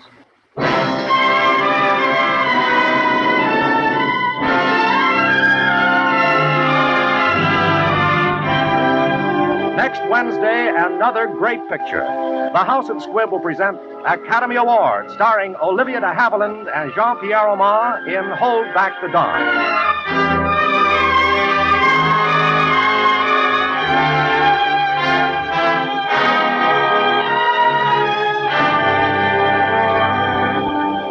Today's performance of Foreign Correspondent was written for radio by Frank Wilson, with an original musical score composed and conducted by Lee Stevens. Our producer-director is Dee Engelbach. We wish to thank Mr. Joseph Cotton for his splendid performance tonight. Joel McRae, who was previously announced, was unable to be with us because of last-minute changes in his motion picture production schedule. Mr. Cotton appeared through the courtesy of David O. Selznick and may soon be seen in Mr. Selznick's Technicolor production, Duel in the Sun. This is Hugh Brundage bidding you good night until next Wednesday at the same time, when you're invited to listen again to Academy Award, presented by the House of Squibb, a name you can trust. This is CBS, the Columbia Broadcasting System.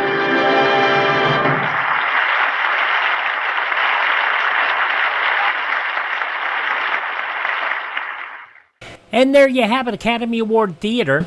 79 years ago, July 24th, 1946, here on Classic Radio Theater with Wyatt Cox. Let's take a look at the week ahead real quick. Tomorrow, on our Friday podcast, Gene Hersholt and Dr. Christian Counter Spy, The Case of the Dog of Dynamite, Satan's Waitin' from 1950, and Murder by Experts from 1949.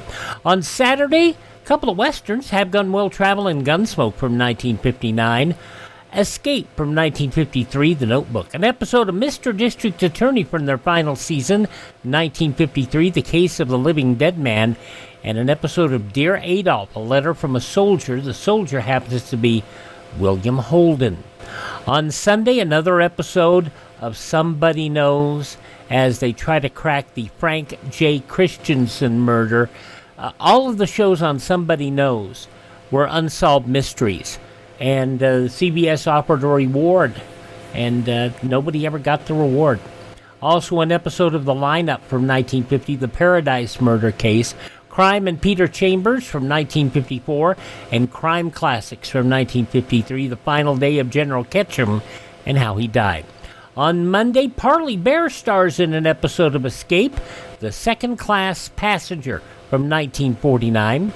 The Marriage Bureau Murders, an episode of Did Justice Triumph from 1947. The Rocket Ship, an episode of Lights Out from 1945. And an episode of Romance from 1952, The Premium Package. We'll hear Gunsmoke in Fort Laramie on Tuesday in what is a mostly Western lineup. Those shows from 1956. Tales of the Texas Rangers starring Joel McCrea from 1950.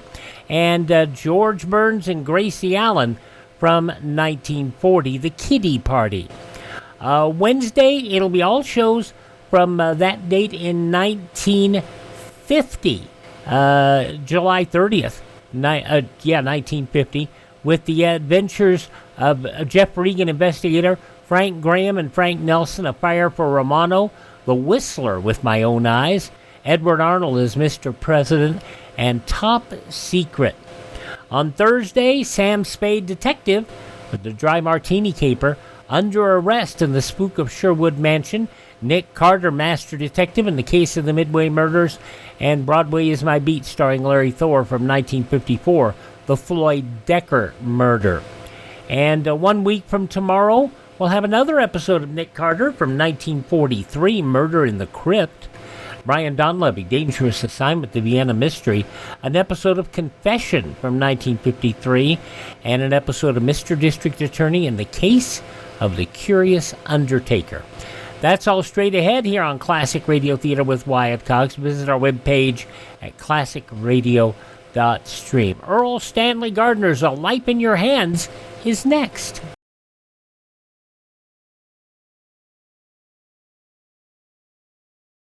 This is Art Linkletter. In event of atomic bombing or some other catastrophe, here's something important to remember. It will help save lives, including your own. Do not use the telephone. Leave the line open for official rescue and relief. This is your part in civil defense. Remember, don't use the phone. Leave the line clear for safety of your own life and the lives of others. Well, Earl Stanley Gardner is best known for Perry Mason and his creation there. He did a lot of creations, including this program, A Life in Your Hands, ran from 1949 to 1952. This episode originally broadcast on this date in 1952, 73 years ago today. A Life in Your Hands. Partially transcribed. The National Broadcasting Company presents Earl Stanley Gardner's A Life in Your Hands. Where was the gun? Were there two shots? Who ran through the hall? Listen while we place A Life in Your Hands. You never know when you step from the safety of your home when you may witness a violent death and be called upon to testify as to what you saw and heard. Murder is a dark enigma that strikes fear into the heart of man. Strange, baffling, mysterious. But the darkest crime one man can invent, another man can unravel. Such a man is Jonathan Kegg, created by Earl Stanley Gardner, the world's most popular writer of mysteries. creator of Perry Mason, Doug Selby, and other outstanding characters. Ladies and gentlemen, Mr. Jonathan Kegg. Have you ever seen an automobile accident and perhaps driven away hurriedly? Someday that accident may be a crime, even resulting in a person's death. I hope then that you will remember what you saw and heard, for it will be your duty as a citizen to relate as a witness your recollection of what took place. You never know. Even now, somewhere in the city, there may be a crime.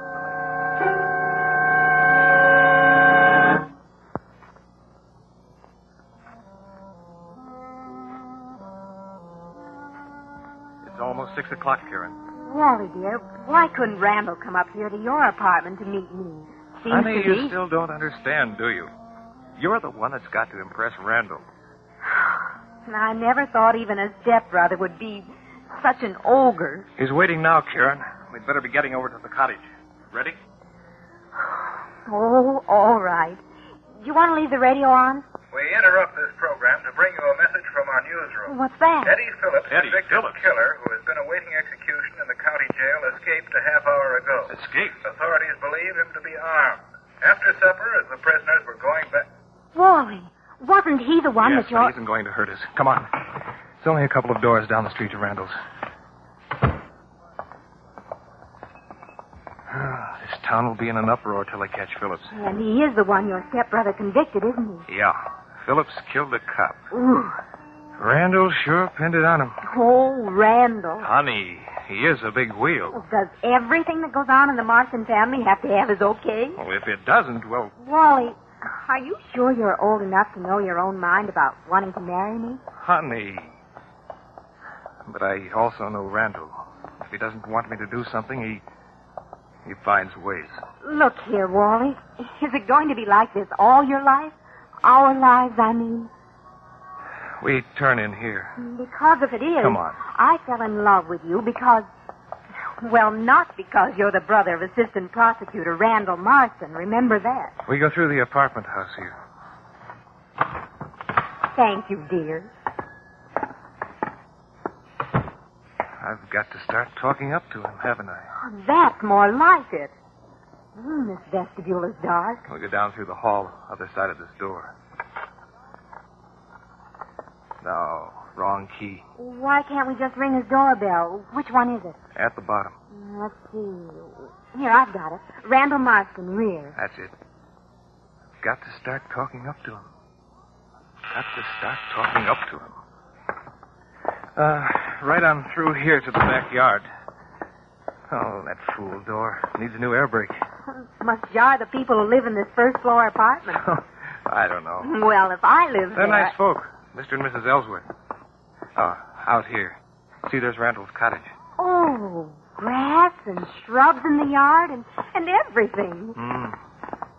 Used to be a garage till Randall made a house out of it. Put that fence up along the alley. Oh, you have to walk across the lawn when you come in this way. Yes, the other entrance is through the back gate. Yes, Lieutenant, I know. Heard it on the radio. Sounds like he's got company. Randall? That you, Wally? Come on in, I'm on the phone. Just a minute, Lieutenant. I'll be with you kids in a minute. Now, Lieutenant, what was that? Oh, I don't think so. Sure, I know Phillips is dangerous. I'm the one he spit all those threats at, remember? But you got the whole police force after him, haven't you? He's the one who ought to be scared. Look, Lieutenant, my house is hard to find. You can't even see it from the street. It's on the alley. He wouldn't know where it is. You boys get on your horse and... Wait till midnight, Lieutenant. If you haven't got him by then you send me a guard. Okay? All right, Lieutenant. I'll stay home and keep the police radio on. Sure, I've got a gun. Okay, Lieutenant. Goodbye. Getting out of town is what Phillips has got on his mind. Well, Wally? Karen, this is my brother, Randall. How do you do, Karen? How do you do, Randall? Haven't we met before somewhere? I don't think so. Maybe you caught her act at Carla's club, Randall. Wally's been talking about you. He's been talking about you, too. Did you know you can do no wrong? Tell me, Karen, how could a girl like you go for my little brother? He's Mr. Marsden, too, you know. Isn't she terrific, Randall? Wally has nothing to offer you. Randall, have you ever thought of Wally as anyone but your little brother? If he'd ever shown any signs that... You think he's going to grow up because he wants to get married, eh? Well, I don't see why not. After all. Quiet, Wally. I get it now. So your name's Roberts, is it? Roberts, my eye, it's... Wait. Oh, you haven't told us. No, I see you haven't. What are you talking about? What's wrong? I might have known. Leave us for a while, Wally. I want to talk to Karen alone. But, Randall... Do you want me to leave, honey? Bye, Wally. Do as Randall says, Wally. All right, Randall. I'm going. But I want you to know one thing. That thumb of yours bearing down on my neck is getting so it hurts.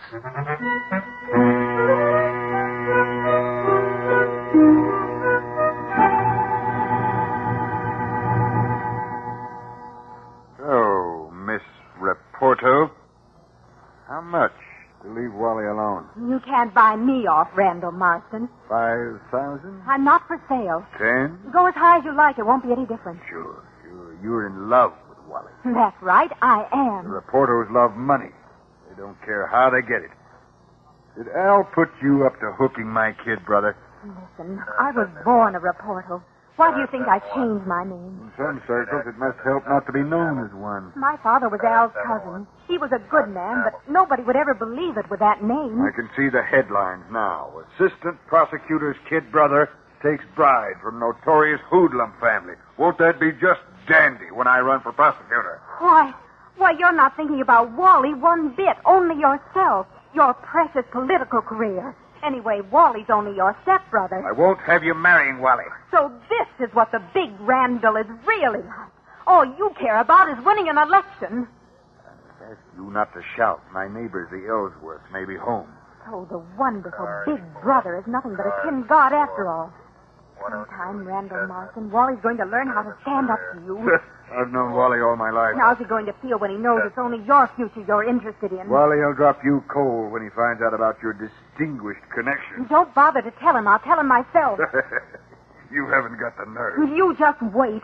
I'll put him wise to what a self-seeking fraud his wonderful stepbrother is. We'll see what... District 30. Man answering description of Eddie Phillips. Seen tampering with a parked car in 1300 block on North Carey. Patrols in District 30 investigate. Repeat. Patrols in District 30 investigate. Life would be a lot simpler for a lot of people if Eddie Phillips found you. Well, if the District 30 patrols get lax on the job, I've got insurance of my own. A gun. And just for luck, I'm taking the safety catch off. I'm getting out of here. So soon? And as soon as the first show is over, I'll see Wally. Believe me, Mr. Big Brother Randall, you haven't heard the last of us yet.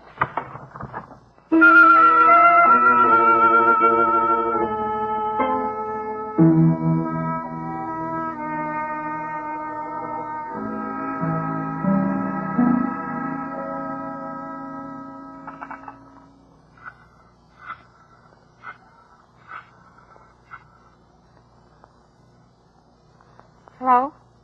Hi, Dottie. This is Mildred Ellsworth. Yes, I know it's almost midnight, but Jerry went to the drugstore and I've been trying to get you all day. Uh-huh. Well, just so I didn't wake you up. Did you know we have you down for a car to go around and pick up stuff for the rummage? Wait. It sounds like somebody throwing crockery in the coffee shop back. Oh, maybe a car backfired. Well, anyway, Dottie, what I wanted to ask you is if you would... Oh, darn that back gate anyway. What's that? Oh, I am sorry, Dottie. Can you do some driving around tomorrow for us? Wait a minute. Oh, that must be Jerry out in the vestibule. Excuse me, I better release the door.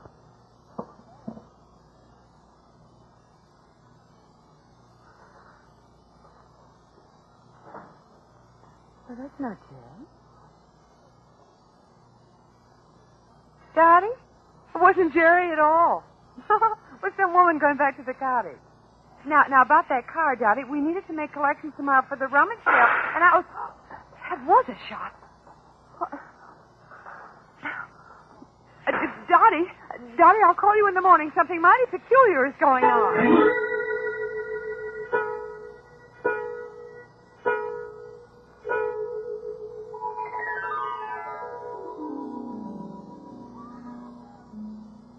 Homicide? This is Officer Casey at Randall Marsden. It's too late. She's dead.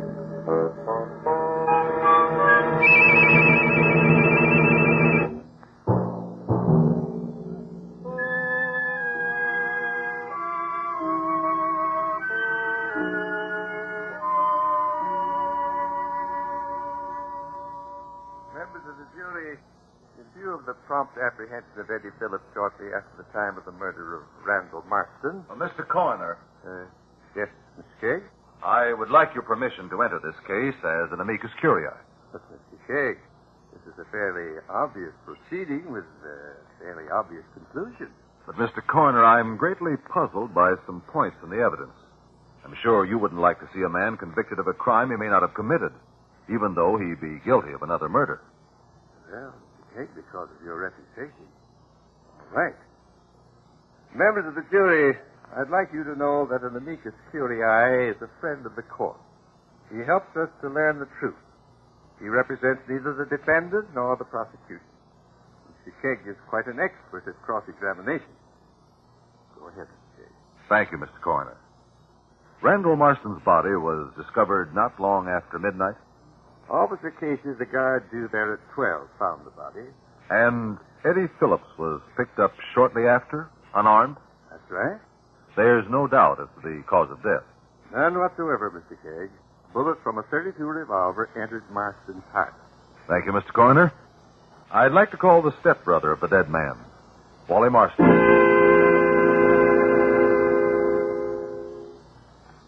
Mr. Marsden, when did you last see your brother alive? About 6 o'clock. Did he seem upset over Phillips' escape? I heard him tell the police that Eddie Phillips would never be able to find where he lived. Then he wasn't concerned. When Karen and I got there, he was refusing to let the police send a guard. Did he say why he believed Phillips couldn't find him?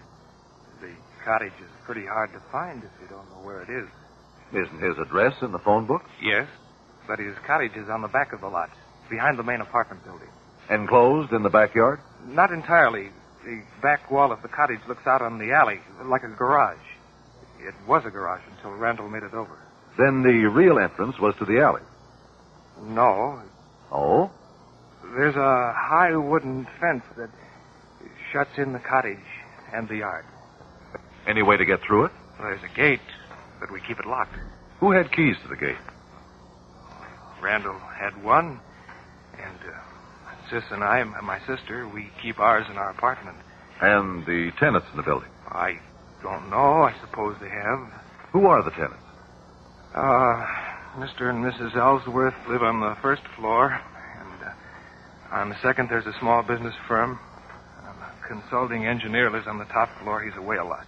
Was he home the last time you saw Randall? I don't know. I didn't notice whose lights were on. Why didn't you live with your brother, Wally? Why, he just went on living there in the cottage after he and his wife were divorced. I live with my sister a couple of doors up the street. Where is your sister? She's out of town most of the time. She travels. Were you on good terms with your brother? Why, well, he wasn't going to let me get married. Aren't you over 21? I'm 25, but Randall always had to okay everything I wanted to do. I see. What happened when you last saw your brother alive? When I took Karen there to meet him... Yes? He took a notion he wanted to talk to Karen alone. So I left. Why did he want you to leave? He just said he wanted to talk to Karen. Well, did you protest? Well, yes. Where did you spend the rest of the evening? I saw Karen after her first show at Carlos, then I went home. What time did you get home? About 11:30, maybe a little later. Oh, by the way, Wally, did Randall have a gun? A gun? I think so. Yes, he used to go down to the police range and practice. Where was it the last time you saw it? It was on the end table, beside his easy chair. Thank you, Mr. Marsden. You may step down. I'd like to call Miss Karen Roberts.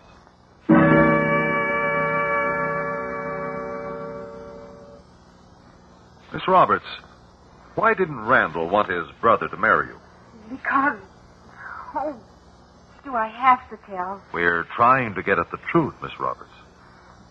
Randall said he wouldn't have me in the family because he wanted to run for prosecutor. What difference would having you in the family make? Oh, Mr. Kegg, my name isn't Robert. No? It's Raporto. Raporto?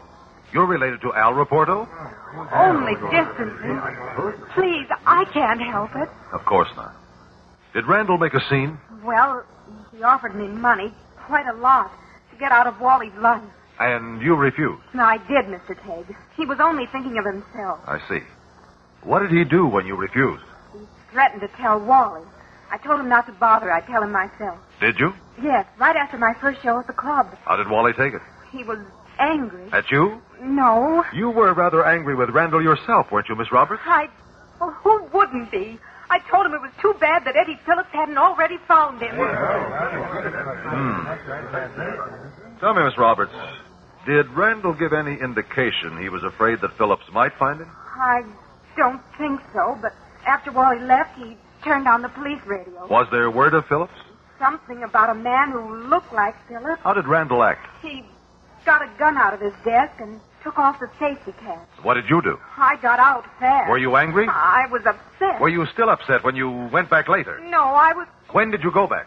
Randall was already dead when I got there. He was already dead. How did you get in? I rang and nobody answered. I pounded on the hall door and the buzzer finally released it. What time was this?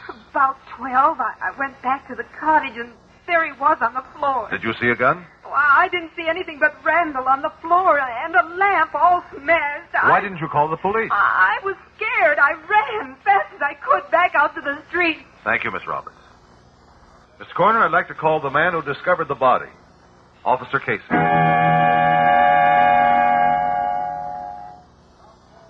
Officer Casey, when did you learn that Eddie Phillips was recaptured? While on my way to Marston's house, I heard it from headquarters. They picked Phillips up right in the neighborhood. But you still went on to Marston. Sure, I thought I'd relieve his mind if he didn't know. Well, then you knew about the threats Phillips had made after his trial, when Randall Marsden convicted him. The whole force knew. You previously testified there was a bullet hole in the screen of one window facing the alley. That's right, Miss Kate. How many shots were fired? 2, sir. One bullet was in his heart. Another one was buried in the wall opposite the alley window. And those shots came from outside the cottage? That they did, Mr. Kegg.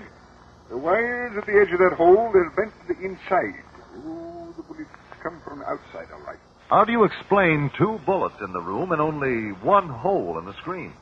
Well, now, that's not possible, Mr. Kegg. Not likely, maybe, but it could happen. It could? Why, the shots could have come in rapid succession. I see. Any signs of a struggle in the room? Well, no, there was a table lamp knocked over onto the floor. He must hit against it when he fell. Did you find a gun? No, Mr. Kegg. No, we didn't. Did Eddie Phillips have a gun when he was picked up? No, didn't. He evidently got rid of it, Mr. Kegg. We're still combing the neighborhood looking for it. Thank you, Officer Casey. That's all. Mr. Coroner, there's an indication of conflicting evidence here. With your permission, I would like to call another witness. A person not connected with these events in any way. An innocent bystander. Call your witness, Mr. Kegg. I will subpoena that person, and he or she must testify. Jonathan Kegg is about to call another witness, a person who had no connection with the crime. If you should be this witness, could you remember what you have heard? It would be vitally important that you do, for you would hold a life in your hands.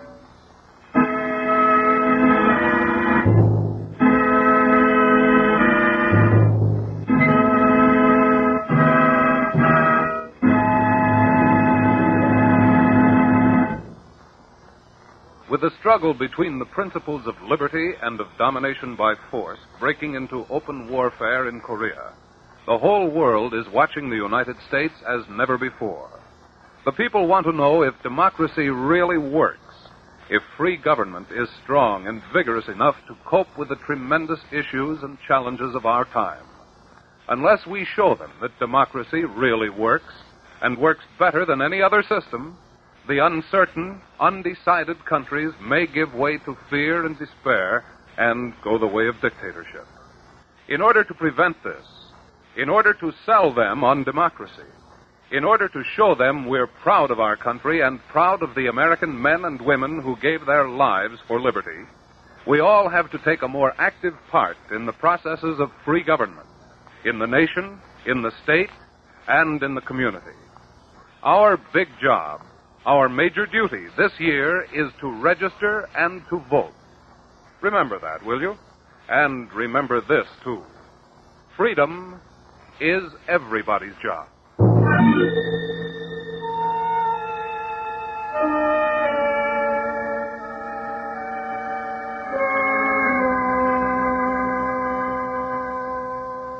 Jonathan Kegg has called as his next witness Mildred Ellsworth, who lives in the first-floor apartment of the building which separated Randall Marsden's cottage from the street.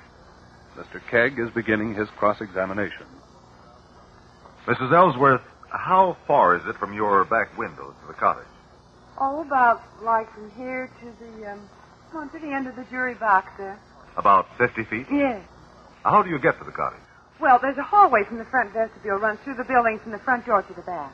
Is there another entrance? Well, there's a gate in the back fence, leads to the alley. I've always thought it would be nice to come in there, especially after we put the car away, not have to walk around the block, you know. Oh, you don't use the gate? Oh, no, none of the tenants do except to go out. Why not? Well, it's always locked.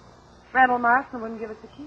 Well, you can go out by the back gate, but can't get in that way. That's right, Mr. Kegg, not without a key. Is the hallway through the building carpeted? Oh, my goodness, no.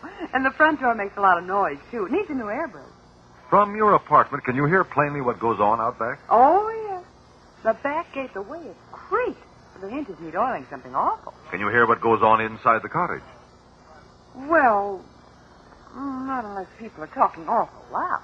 Thank you, Mrs. Ellsworth. Now, you were at home the night Randall Marsden was killed. Oh, yes. Did you hear anything unusual that evening? I heard the shot, of course. At what time did you hear the A shot? few minutes before midnight. Can you be sure of the time? Well, my husband went out to get some cigarettes, and I remembered a phone call I should make. I apologize to Dottie for calling her so late, but... Did you hear the shot before or after talking with, Dottie? Oh, both. And other noises, too. I could hardly keep my mind on what I wanted to tell Dottie. What are the noises, Mrs. Ellsworth? Oh, people pounding on the door, running through the hall, and the gate creaking, and... I see. You heard a shot before you called Dottie. Oh, let me see. I was asking Dottie if she could furnish the car, and I heard this crash. The shot? No, the crash. What crash? Well, it sounded like somebody dropped an armload of dishes. And then the noise like... Well, almost didn't sound like a shot at the time, Mr. Kegg. Well, what did it sound like? Well, it was kind of, muffled. Like it was in a box or something.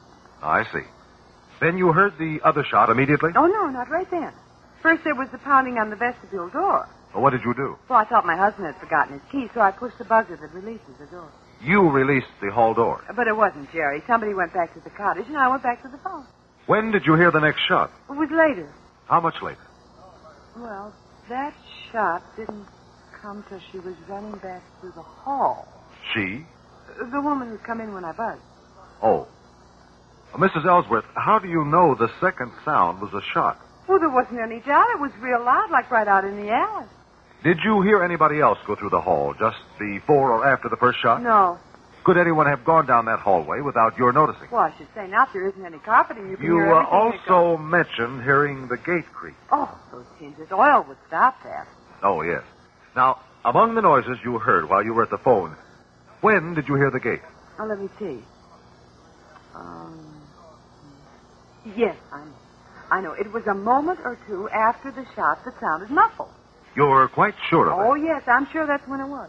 First, you heard a muffled shot. Then the gate. And then that pounding on the door and the woman going through the hall. And a few moments later, she went lickety-split back through the hall again, and then the loud shot. Thank you very much, Mrs. Ellsworth. Your memory of what you heard has helped very materially in solving a murder. Well, I wonder what he means by that. Mr. Coroner, I would like to recall Mr. Wally Marsden to the stand.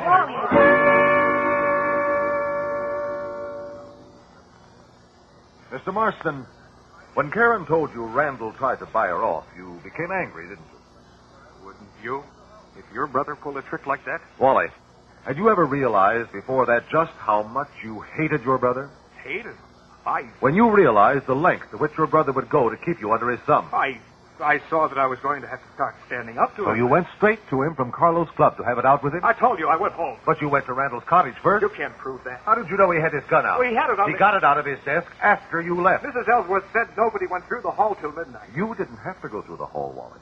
You had a key to the back gate. Well, that doesn't prove anything. You entered from the alley, went into the cottage, saw Randall's gun out, grabbed You're it. guessing. He tried to get it from you, knocked the lamp over. You can't prove anything. Wally, Eddie Phillips didn't have a gun when the police picked him up, right after the murder.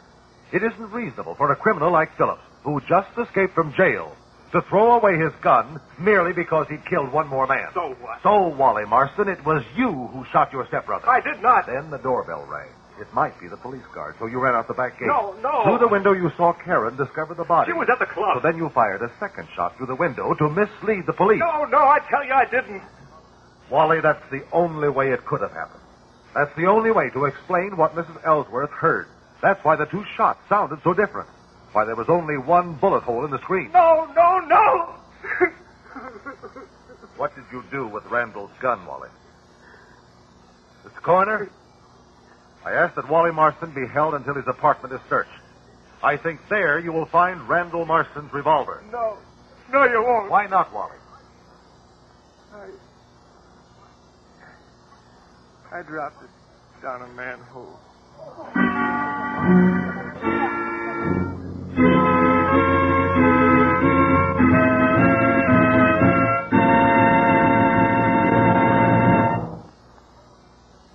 Mr. Kegg, when did you suspect Wally Marsden? When he let it slip that he'd seen his brother's gun lying out. And finally, when Mrs. Ellsworth heard two shots that sounded different. One of them had to be fired inside of the cottage. Mr. Coroner, there's nearly always a pattern of sound in these cases that, when properly interpreted, will lead to the truth. We certainly appreciate your help, Mr. Kegg, in bringing the real murderers to justice. And I hope we'll see you again soon as amicus curiae. Thank you, Mr. Coroner. Whenever I'm needed, I'll be here. Thanks again, and good night. Good night.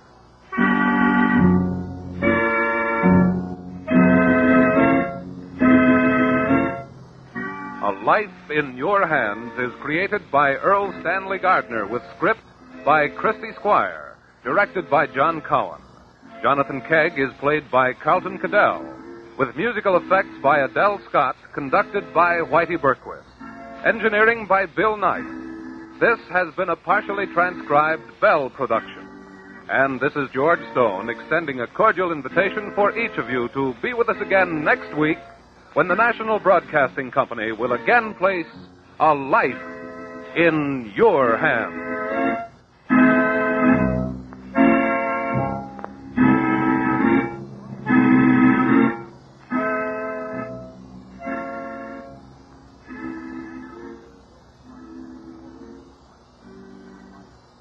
This is NBC, the National Broadcasting Company. From 73 years ago, July 24th, 1952, A Life in Your Hands, here on Classic Radio Theater with Wyatt Cox. Visit our webpage at classicradio.stream to support the podcast. We appreciate you all so very much for your support. Coming up next, we take you to the mean streets of Culver City, California, and the Night Watch.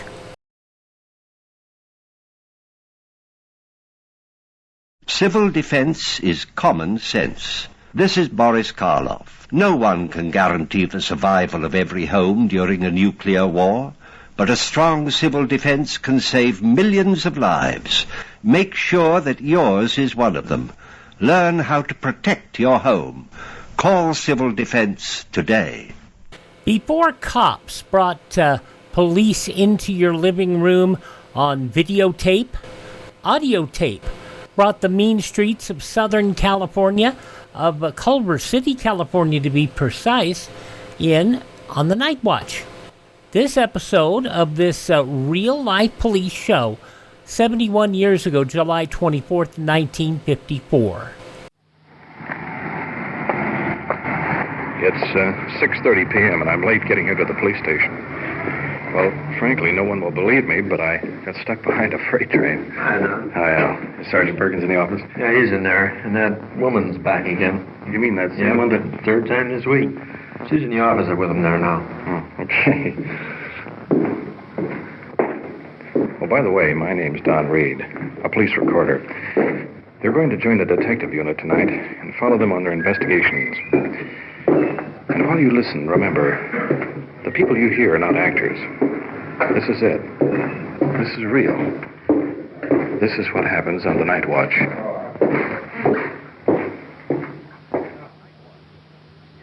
Night Watch, the actual on-the-scene report of your police force in action. There are no actors. There is no script. Every voice, every sound is authentic. The investigations are recorded as they actually occur. Night Watch, presented with the cooperation of the Police Department of Culver City, California, W.N. Hildebrand, Chief. We switch you now back to police headquarters and police recorder Don Reed. And we own that house. Here in the Detective Bureau, Sergeant Perkins is taking a complaint from a gray-haired woman sitting across the desk. I'm familiar with this case inasmuch as she has filed several complaints before against the same boy and his family. As I recall, the Juvenile Bureau has never been able to find sufficient evidence to take any action up till now. Well, let's see what the difficulty is this time. Very few people in Culver City.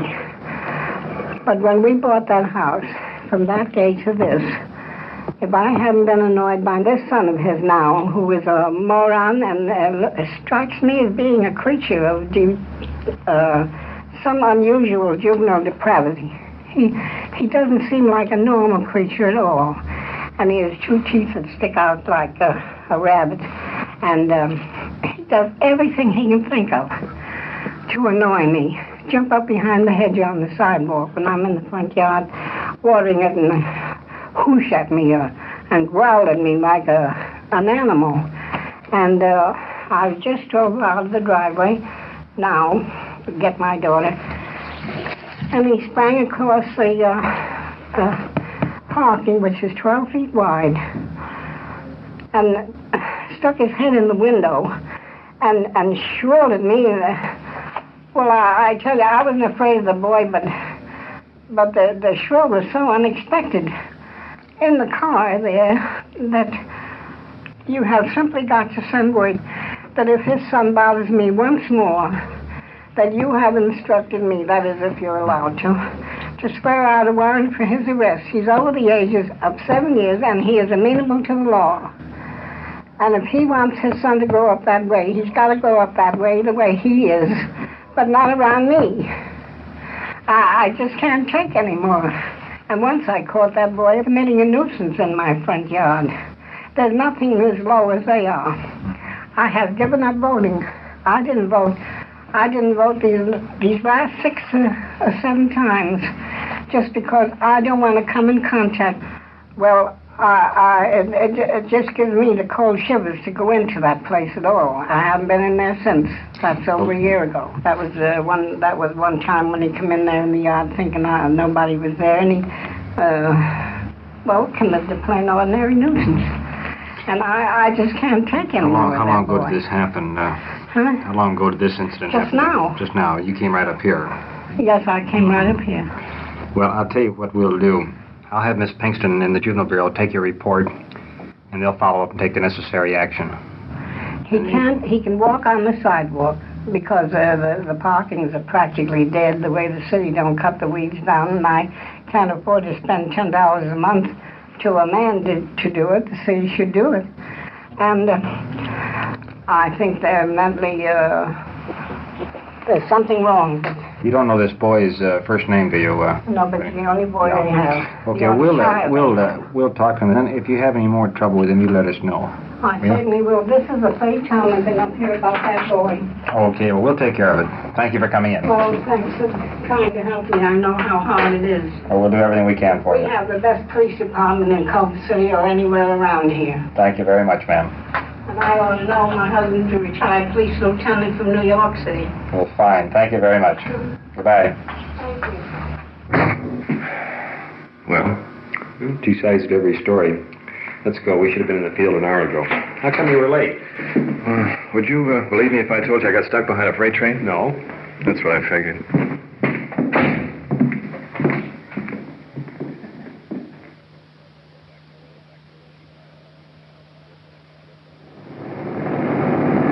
Control 1 to car 50 at 3800 Jefferson. 3800 Jefferson. Northwest corner. Meet the man. Take your 484 reports. KMA 394. Control 1 to 56, come in. 56, go ahead. Control 1 to 56. Unit 52 requesting you meet their unit at Overhill and Enton. Overhill and Enton. They are holding 2 459 suspects. 56 to 1, Roger. We heard their call. We're on our way there now. Be there in a minute. Control 1 to 56, 10-4. As you heard, we were en route to this location when we got the call. Actually, we were just cruising when we heard 5-2 reporting to Control 1 that they were holding 2 459 suspects, and we decided to roll over there. Incidentally, 459 suspects means burglars. Through the next signal, and we'll be there. Up ahead, a police unit has a car jammed into the curb. Red lights flashing. We're sliding in behind.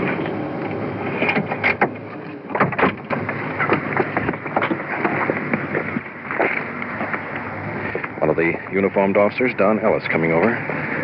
Let's see what it's all about. We were going west from Washington. Saw these two fellows in back of the gas station. They took off. The car was parked on the side street and jumped the car. We made a U-turn and chased them to here. In the back end of their car is a car radio and air cleaner. And they said they stripped it off of a car down here. And one guy I met, another guy who kept on insisting he bought it tonight for $10. They also told us that they stripped some tires off of cars at the same location. They said they were abandoned, so they went ahead and took it. Which is the one that talks? The one on the left. He's just got back with his wife, and he's scared to getting in trouble. You don't know how much trouble he's in, but he's got enough burglary tools in that there thing, and I don't know what they've done to the gas station. We haven't had time to check the gas station again. But as soon as they saw us, they hit this car. They said they were in there getting water for the car, but yet the car sitting out in the street. Let's talk to this one fellow. Over to the patrol car. 2 suspects in the back, guarded by Officer Chuck Sarlo. Big fellow, calm, handcuffed. Sergeant Perkins. What were you doing back at the gas station up there? We just went in to get some water. For what? That's all, for his car. The back of the gas station? No, we just came around the back and we were coming out. In the car? Huh? Where was the car? The car was parked right alongside the street. We went to see if the hoses were in. Both of you went in? Why didn't you drive in? We just parked the car on the outside, that's all. Who's the car belong to? His. It's his? Yeah. Okay. Get back in the car. Second suspect, medium build, nervous, handcuffed. I get some water. For what? My car. Car need water? Yeah. Where'd you get the radio? Off of the car. Whereabouts? Down by dirt road. It was in a ditch. That area in the west end? That open stretch. How come you didn't drive your car in the gas station to get water? I don't know. Park it out in the street and then you walk back in to get the water? See if the pumps were open. Why didn't you pull in the gas station? Probably because I've already made the corner. Let's see what he got in the car. In the back seat, new car radio, other parts, carburetors, spotlights, new tires. More tools in back and then pull back in, but you can see the cutters. with the clippers. Probably would cut the wires in this radio. Got cut off short. Wonder what they have in the trunk. Here, I'll hold it up for you, Doc. What's he got back here? Well, there's screwdrivers and little pry bar, about 3-inch pry bar. I think you got a couple of good burglary suspects. Book them on burglary. There was a gas station at Sentinel and Worston Place was used with a 3/4-inch pry bar last night. Take this, keep this as evidence. In fact, book all your tools. I'd book them all on suspicion of burglary. Book both these fellows. Okay. You want those clippers and the radio out, too? Take your radio and those tools up in front. Now, look, there's a tire wrench right there. Yeah. Mm-hmm. That's the one that comes with that car. That one right there is hot. One you got. I think that's all you need out of here. In your report, put down the fact that the regular tire wrench is in the back of the car, plus this one here, which looks new. No. That's a good one. Says Mother gave it to me. Well, that's nice. Maybe we'll sack Mother up, too. Yeah, that's fine. About 3 o'clock was that we called. How's that about 3 o'clock? Yeah. 5-2 will transport the 2 prisoners back to the station. Don? Yeah. Want to make a bet about this radiator? No, frankly. Look, that's what I figured. Full of water.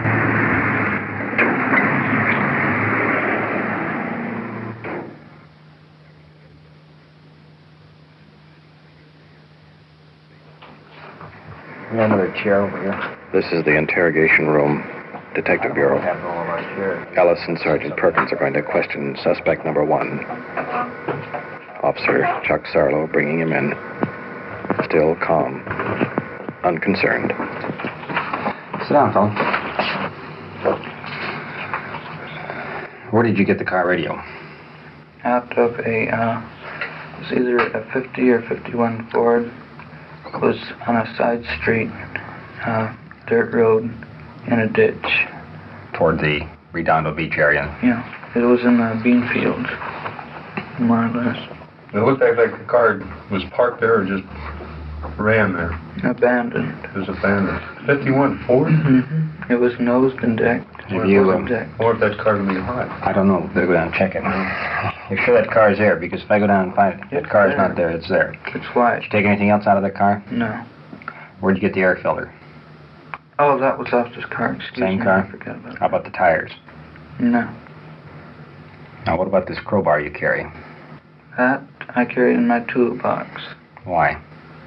Well, if there's a rusted nut on something, I can pry it off. Or to take away grease off of some fitting or something like that. That crowbar fits some of our burglaries. You're in trouble. You got no business being in a gas station that's closed 3 o'clock in the morning. And that line about wanting water in your car, you'd driven the car in the gas station. You wouldn't have parked it down on the side street. You can cooperate or you don't have to cooperate. It doesn't make any difference to us. Oh, well. The deal is, start from the beginning. He wanted a Ford generator. This generator just went on in his car. And so we went out looking for a generator. We saw this Ford parked down there. And we needed a radio too, so we stopped and got the radio. And we were looking for a generator. And went by the gas station. Stopped. And took off again. You guys caught us. What were you doing at the gas station?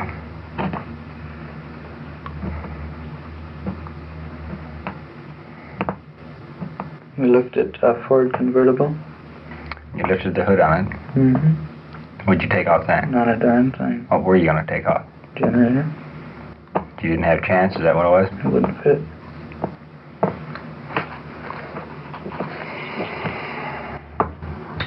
Okay, take him on back. Bring the other fellow and you're done.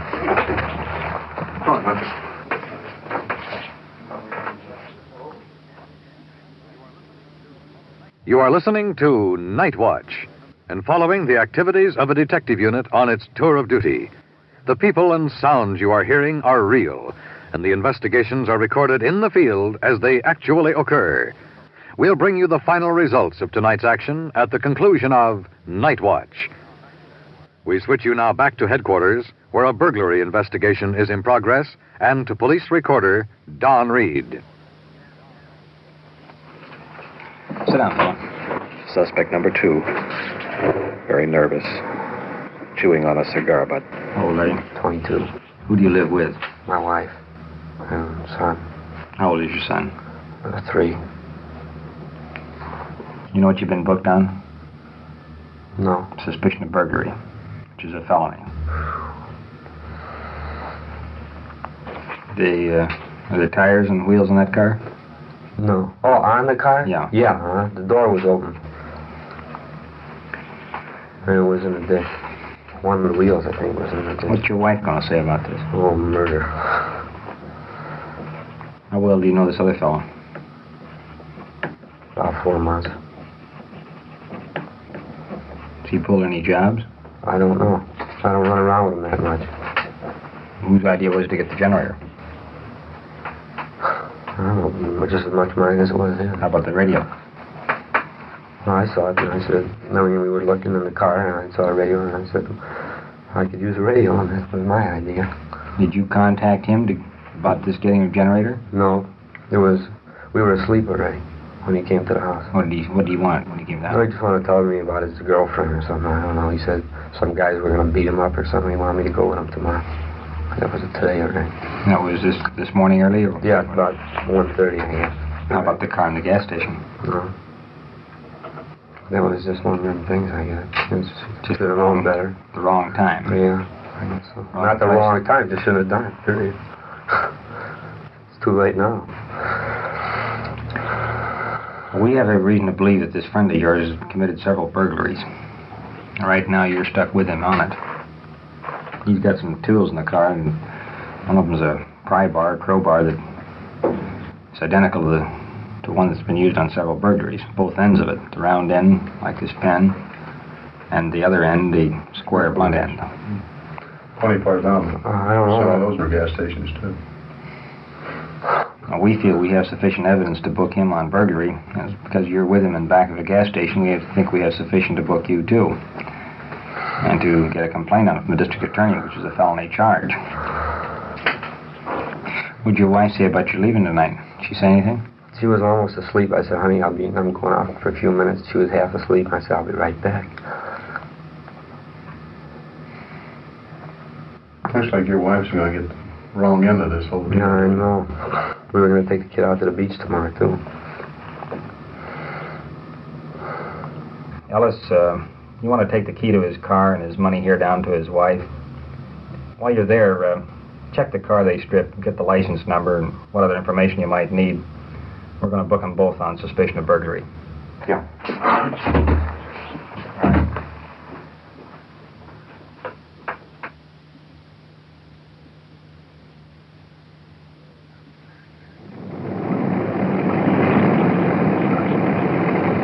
We're working in a uniformed car now with Officer Don Ellis.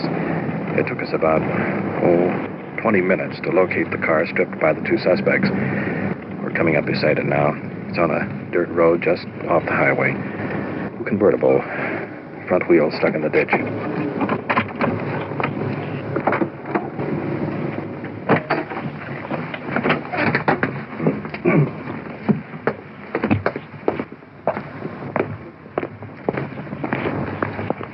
What do we got? There's a guy in it. A guy in it? Yeah. Brief picture. Man stretched out on the front seat asleep. Radio's been torn out. Dashboard cut up. 3 tires missing.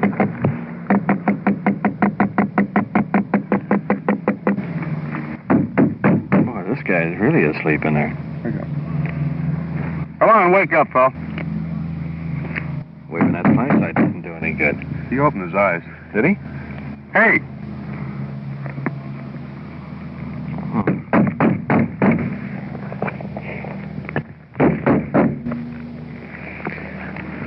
Let's go. Let's wake it up in there. Yes. What do you say? Come on, sit up there, boy. This is a fine thing. The guy's sound asleep.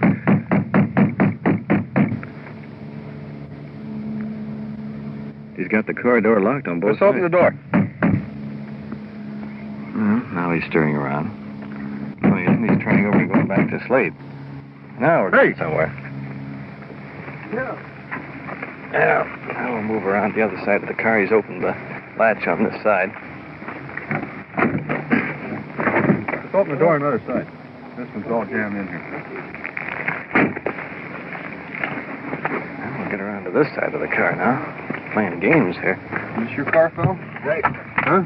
That's right. Your car. You there all night? Yeah. I drove off last night, so I parked it in spent the night. You got your driver's license registration with you? Right. Had it run through last night. Somebody held back out that side. You got your registration for the car? Yeah. Should be here. My girl. Your girl. I took a taxi and she called cat. She went home. So I just came back here and sacked into. Oh, you want to take a look at your car and see if there's anything missing? Well, the radio's gone. We got the fellows that stole it. Oh, good for you. No kidding. Yeah. Now, would you make a report on it? Yeah. All right. Let's see. Other things, I don't know. Okay. How about your air cleaner? Well, I doubt if there's anything under there.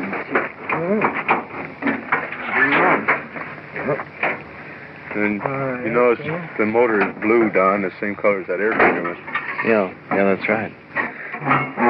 Did you paint that yourself? Yeah, the motor and air cleaner? I put the new rebuilt motor. We painted the whole thing in there. Yeah. Well, how'd you get mixed up in this here hole? Last night, come down here to the park, and I guess I turned before the street did, and oh, golly, we had a heck of a time, so... Got a mad time the rest of the night. Yeah, we did the rest of the night, all right. Meanwhile, you went out. These guys come along and started to strip their car. That's right. So I didn't even know it. I didn't know anything about it. I don't know where they came from. I got in the car and ready to go to sleep, and I looked around. Things were missing, stuff all over. Oh. Well, this is a sort of an odd setup.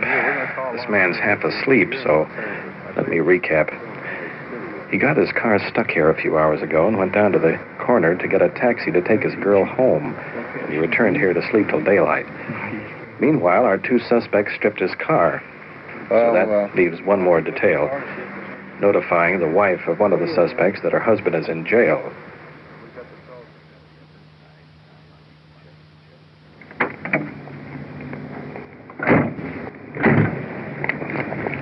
It's getting very late now.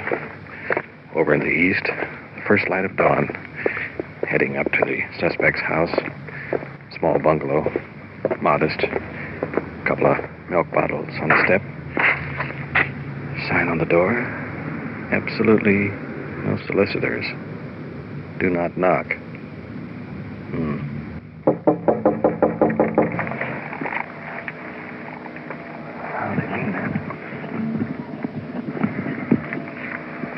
Police department.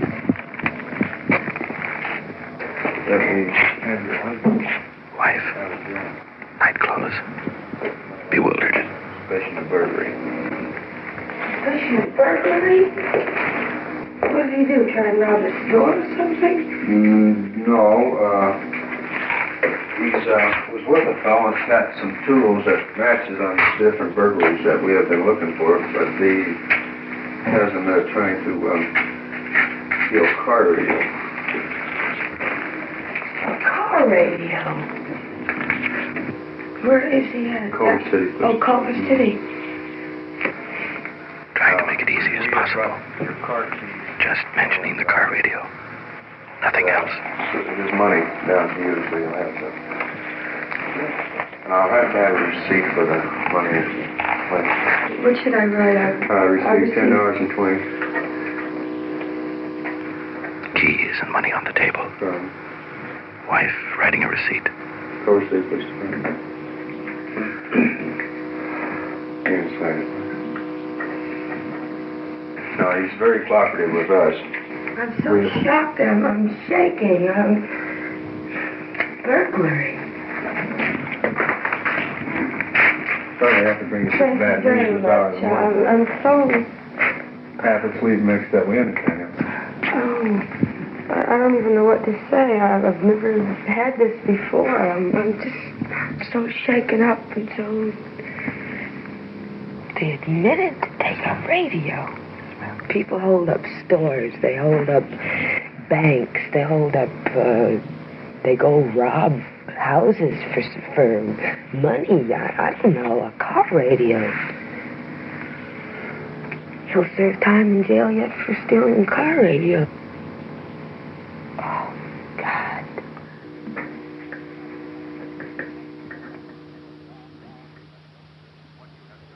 What you have just heard is real. Every voice, every sound, recorded just as it occurred on the Night Watch. And now we return you to Police Headquarters and Chief W.N. Hildebrand. Tonight we have heard another set of problems facing the police officer of today. In the first case of the woman filing a complaint may seem very unimportant to many people in the overall picture of police work. But to her personally, this represented a major problem in her life, and consequently an investigation was conducted. However, no evidence was uncovered to warrant action of our Juvenile Bureau. The final investigation involving two men booked on suspicion of car burglary. They confessed their part in tonight's case and also of participating in another similar event, of which they were found guilty, the maximum penalty being 1 to 15 years in the state prison. Night Watch is brought to the air through the cooperation of a great many people, including suspects themselves, because many of them realize their mistakes and are willing to allow their stories to be brought into the open in hopes of deterring some other person who may believe he can get away with it. If we can reach just a few of these people and bring home this message, then there is a meaning, a purpose to Night Watch. Thank you, Chief Hildebrand. You have just heard on-the-scene reports of your police force in action. Every voice, every sound has been real.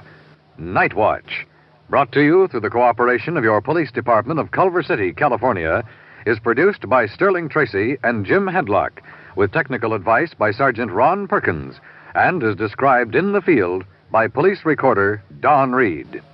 Don Reed was actually a reporter for several Los Angeles radio stations over the years and did breathless reporting, just like you heard there, with portable tape recorders.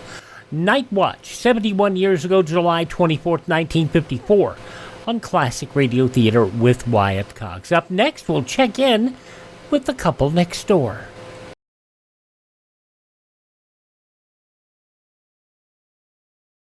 Listen and learn through civil defense. This is Johnny Cash. I'd like all of you to remember that America can withstand enemy attack if we support the emergency plans of our community and learn to help ourselves. Make sure you're prepared. Contact your local civil defense office today. We mentioned in our opening segment that Peg Lynch passed away 10 years ago today, the woman who invented sitcom. Let's listen to one of her sitcoms, The Couple Next Door, as it was broadcast on this date 66 years ago today, July 24th, 1959. CBS Radio brings you The Couple Next Door, written by Peg Lynch and starring Peg Lynch and Alan Bunce.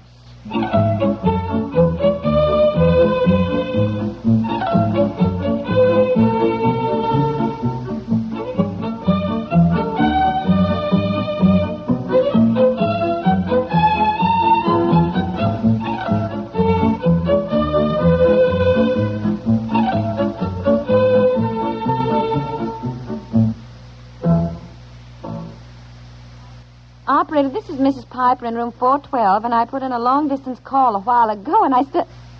Oh, I see. All right. Circuits are busy. She's going to try again. Well, look, if you two are coming downstairs to have breakfast with me, you better step on it. I got to get over to the head office. Well, dear, I wanted to call Eleanor early before she went out. I can't imagine where they all were last night. What are we going to do today, Mommy? Oh, there's lots of things to do in New York, Betsy. Hey, why don't you take her to Radio City Music Hall? Yes, well, I want to see what movie is playing there first, you know. Hello? Hello, Elner? Yes. No, we're in New York. How's the weather back home? No, it is. Oh, the sun is shining here. It is just lovely. Hey, it's long distance. Never mind the weather. Elner, listen, I did a dumb thing. I knew I'd forget something. My traveler's checks. It wouldn't be so funny if that boat sailed today instead of a week from today. Yeah, now listen carefully. I gave you the keys to the house, didn't I? Well, the traveler's checks are in my brown purse, and I'm not sure exactly where that is. All the excitement of leaving, so you'll just have to look around. But it's probably in my closet upstairs on the shelf. Yeah. Well, just mail them to me here at the hotel. Yes. Well, we'll be here all next week until Friday. Why don't we go down to the dining room and start eating, Daddy? I'm so hungry. No, darling, we'll wait for Mommy. No, that's right. Well, I tried to call you last night, but no answer. Oh, I see.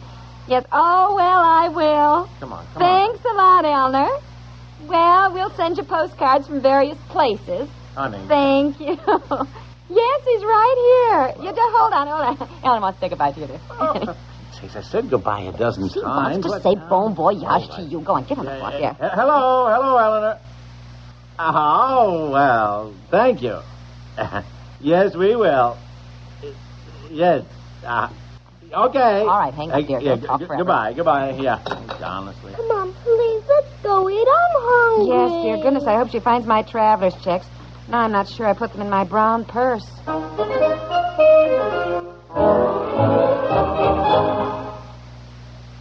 Sundays, CBS Radio brings solid listening entertainment to millions of fans of adventure, mystery, and Western drama. In addition to the fast-moving adventures from the files of yours truly, Johnny Dollar, there's thrilling drama on suspense and outstanding tales of the Old West on Have Gun, Will Travel and Gunsmoke. Radio's theater of thrills, Suspense, roams far and wide to bring you high-tension drama. Yarns definitely not recommended for the faint of heart. Have Gun, Will Travel chronicles the action-filled junkets of pistol-packing ex-Army officer Paladin. And every Sunday on CBS Radio, you can follow the course of U.S. Marshal Matt Dillon's constant gun-smoke battle with the forces of lawlessness. Make it a point to be by your radio each Sunday for this quartet of first-rate radio dramas. Johnny Dollar, Suspense, Have Gun, Will Travel, and Gunsmoke. Remember, for the very finest in music and variety programs, news and commentary, as well as top dramatic entertainment, always keep your dial set for CBS Radio.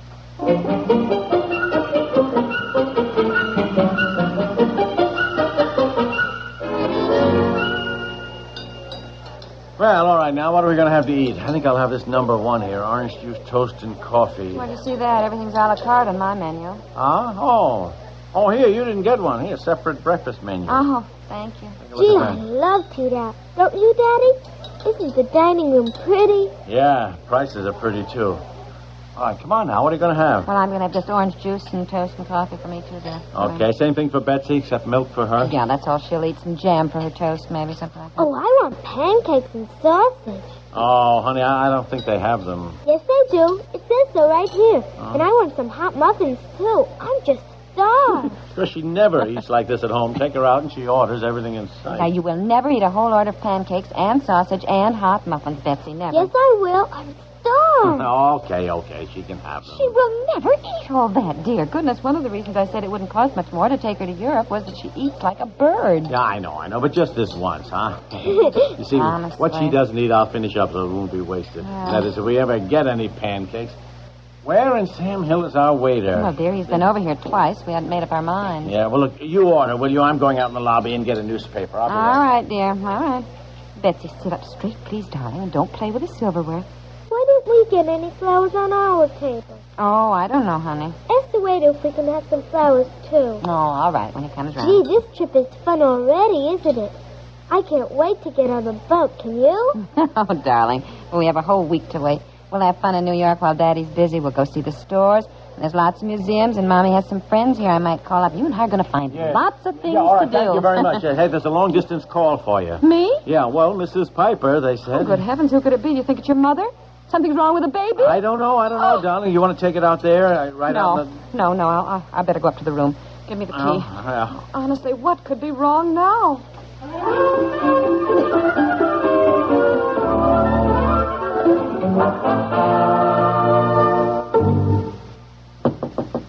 Come in. I can't. You got the key. Oh, I'm sorry. Just a second. Oh, for Pete's sakes, what are you doing up here? We ordered breakfast, we started eating, and you didn't come back down. Who was it on the phone? Eleanor. She's frantic. As soon as I called, she drove over to our house right away so she could get back because Fred wanted the car. Well, she can't find my brown purse with the traveler's checks anywhere. She can't... She said she rushed in the house, tore upstairs, and looked on the closet shelf. She said only my red purse was there and no traveler's checks in that. Oh. She thought maybe I meant the downstairs closet in the front hall, so she rushed back down and looked there. No purses in there at all. Oh, honest to Pete, I never... Well, you better come down and eat some breakfast. I left Betsy down there with her pancakes. You left her alone?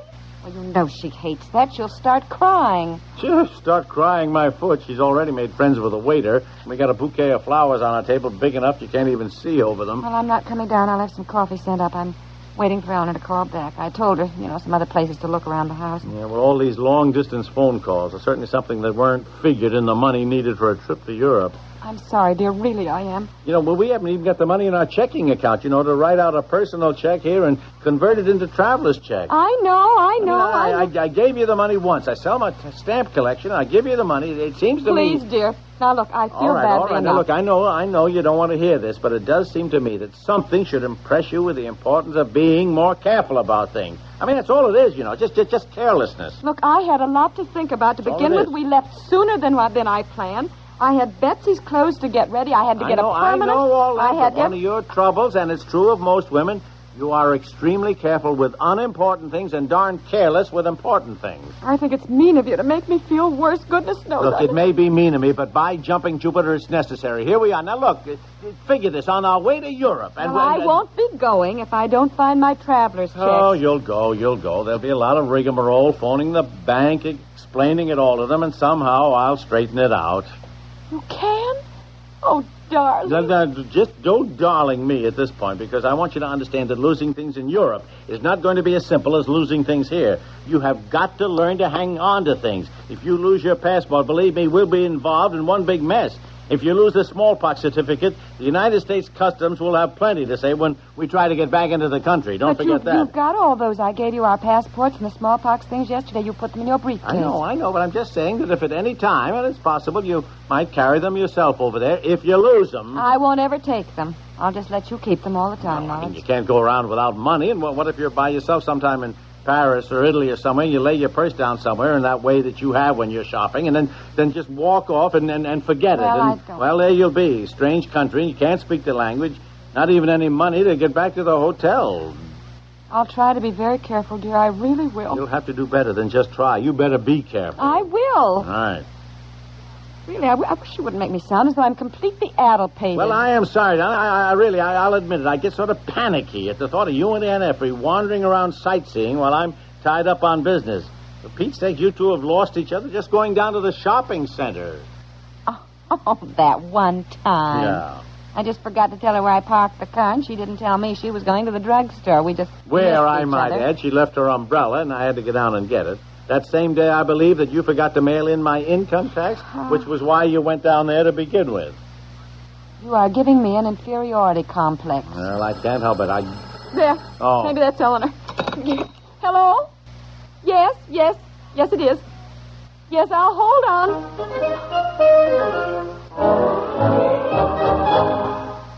We'll return to the couple next door in just a moment. It's new. It's special. What's this? Continental 6-month floor wax in a new special size? Yes. Now, for the first time, you can get the new special size 6-month floor wax for just about half the price of the regular can. That's right. The very same Wonder Wax that's guaranteed not to walk away, wash away, wear away for 6 full months is now available for the amazing low price of only 79 cents. Imagine, with the new special size 6-month floor wax, you can take a summer vacation from weekly waxing and save money, too. Yes, wax just once with 6-month floor wax, and the same normal care that keeps your floors clean now keeps them gleaming bright, scuff-resistant all summer long, or your money back. So this summer, relax. Don't wax. Look for 6-month floor wax in the new half-price special size today. Only 79 cents everywhere. Get Continental 6-month wax.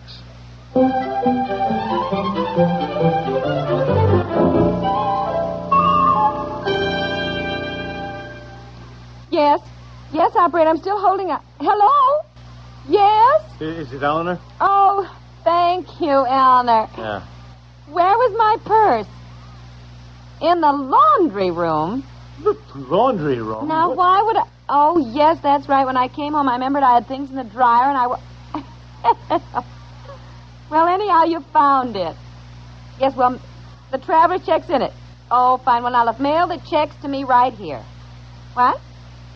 Well, I'm going down and finish my breakfast. My cold coffee. Oh, for heaven... Wait a minute, dear. His what? Why, no, it couldn't be. He has it with him. Don't you? Don't you have your passport?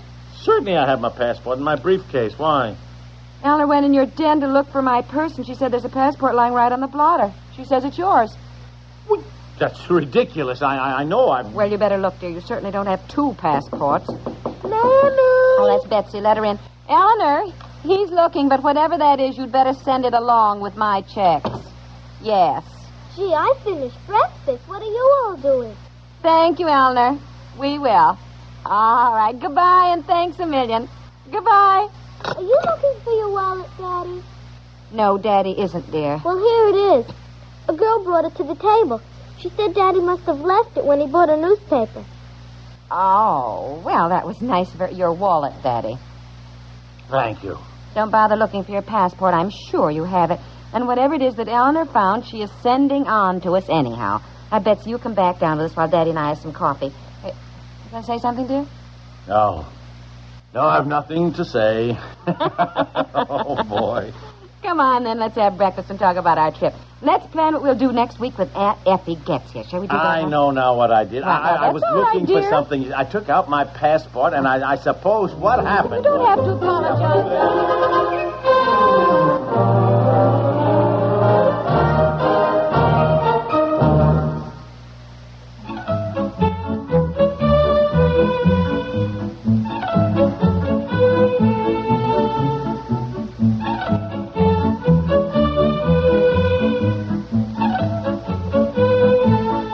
The Couple Next Door is written by Peg Lynch and stars Peg Lynch and Alan Bunce with Francie Myers and is produced by Walter Hart.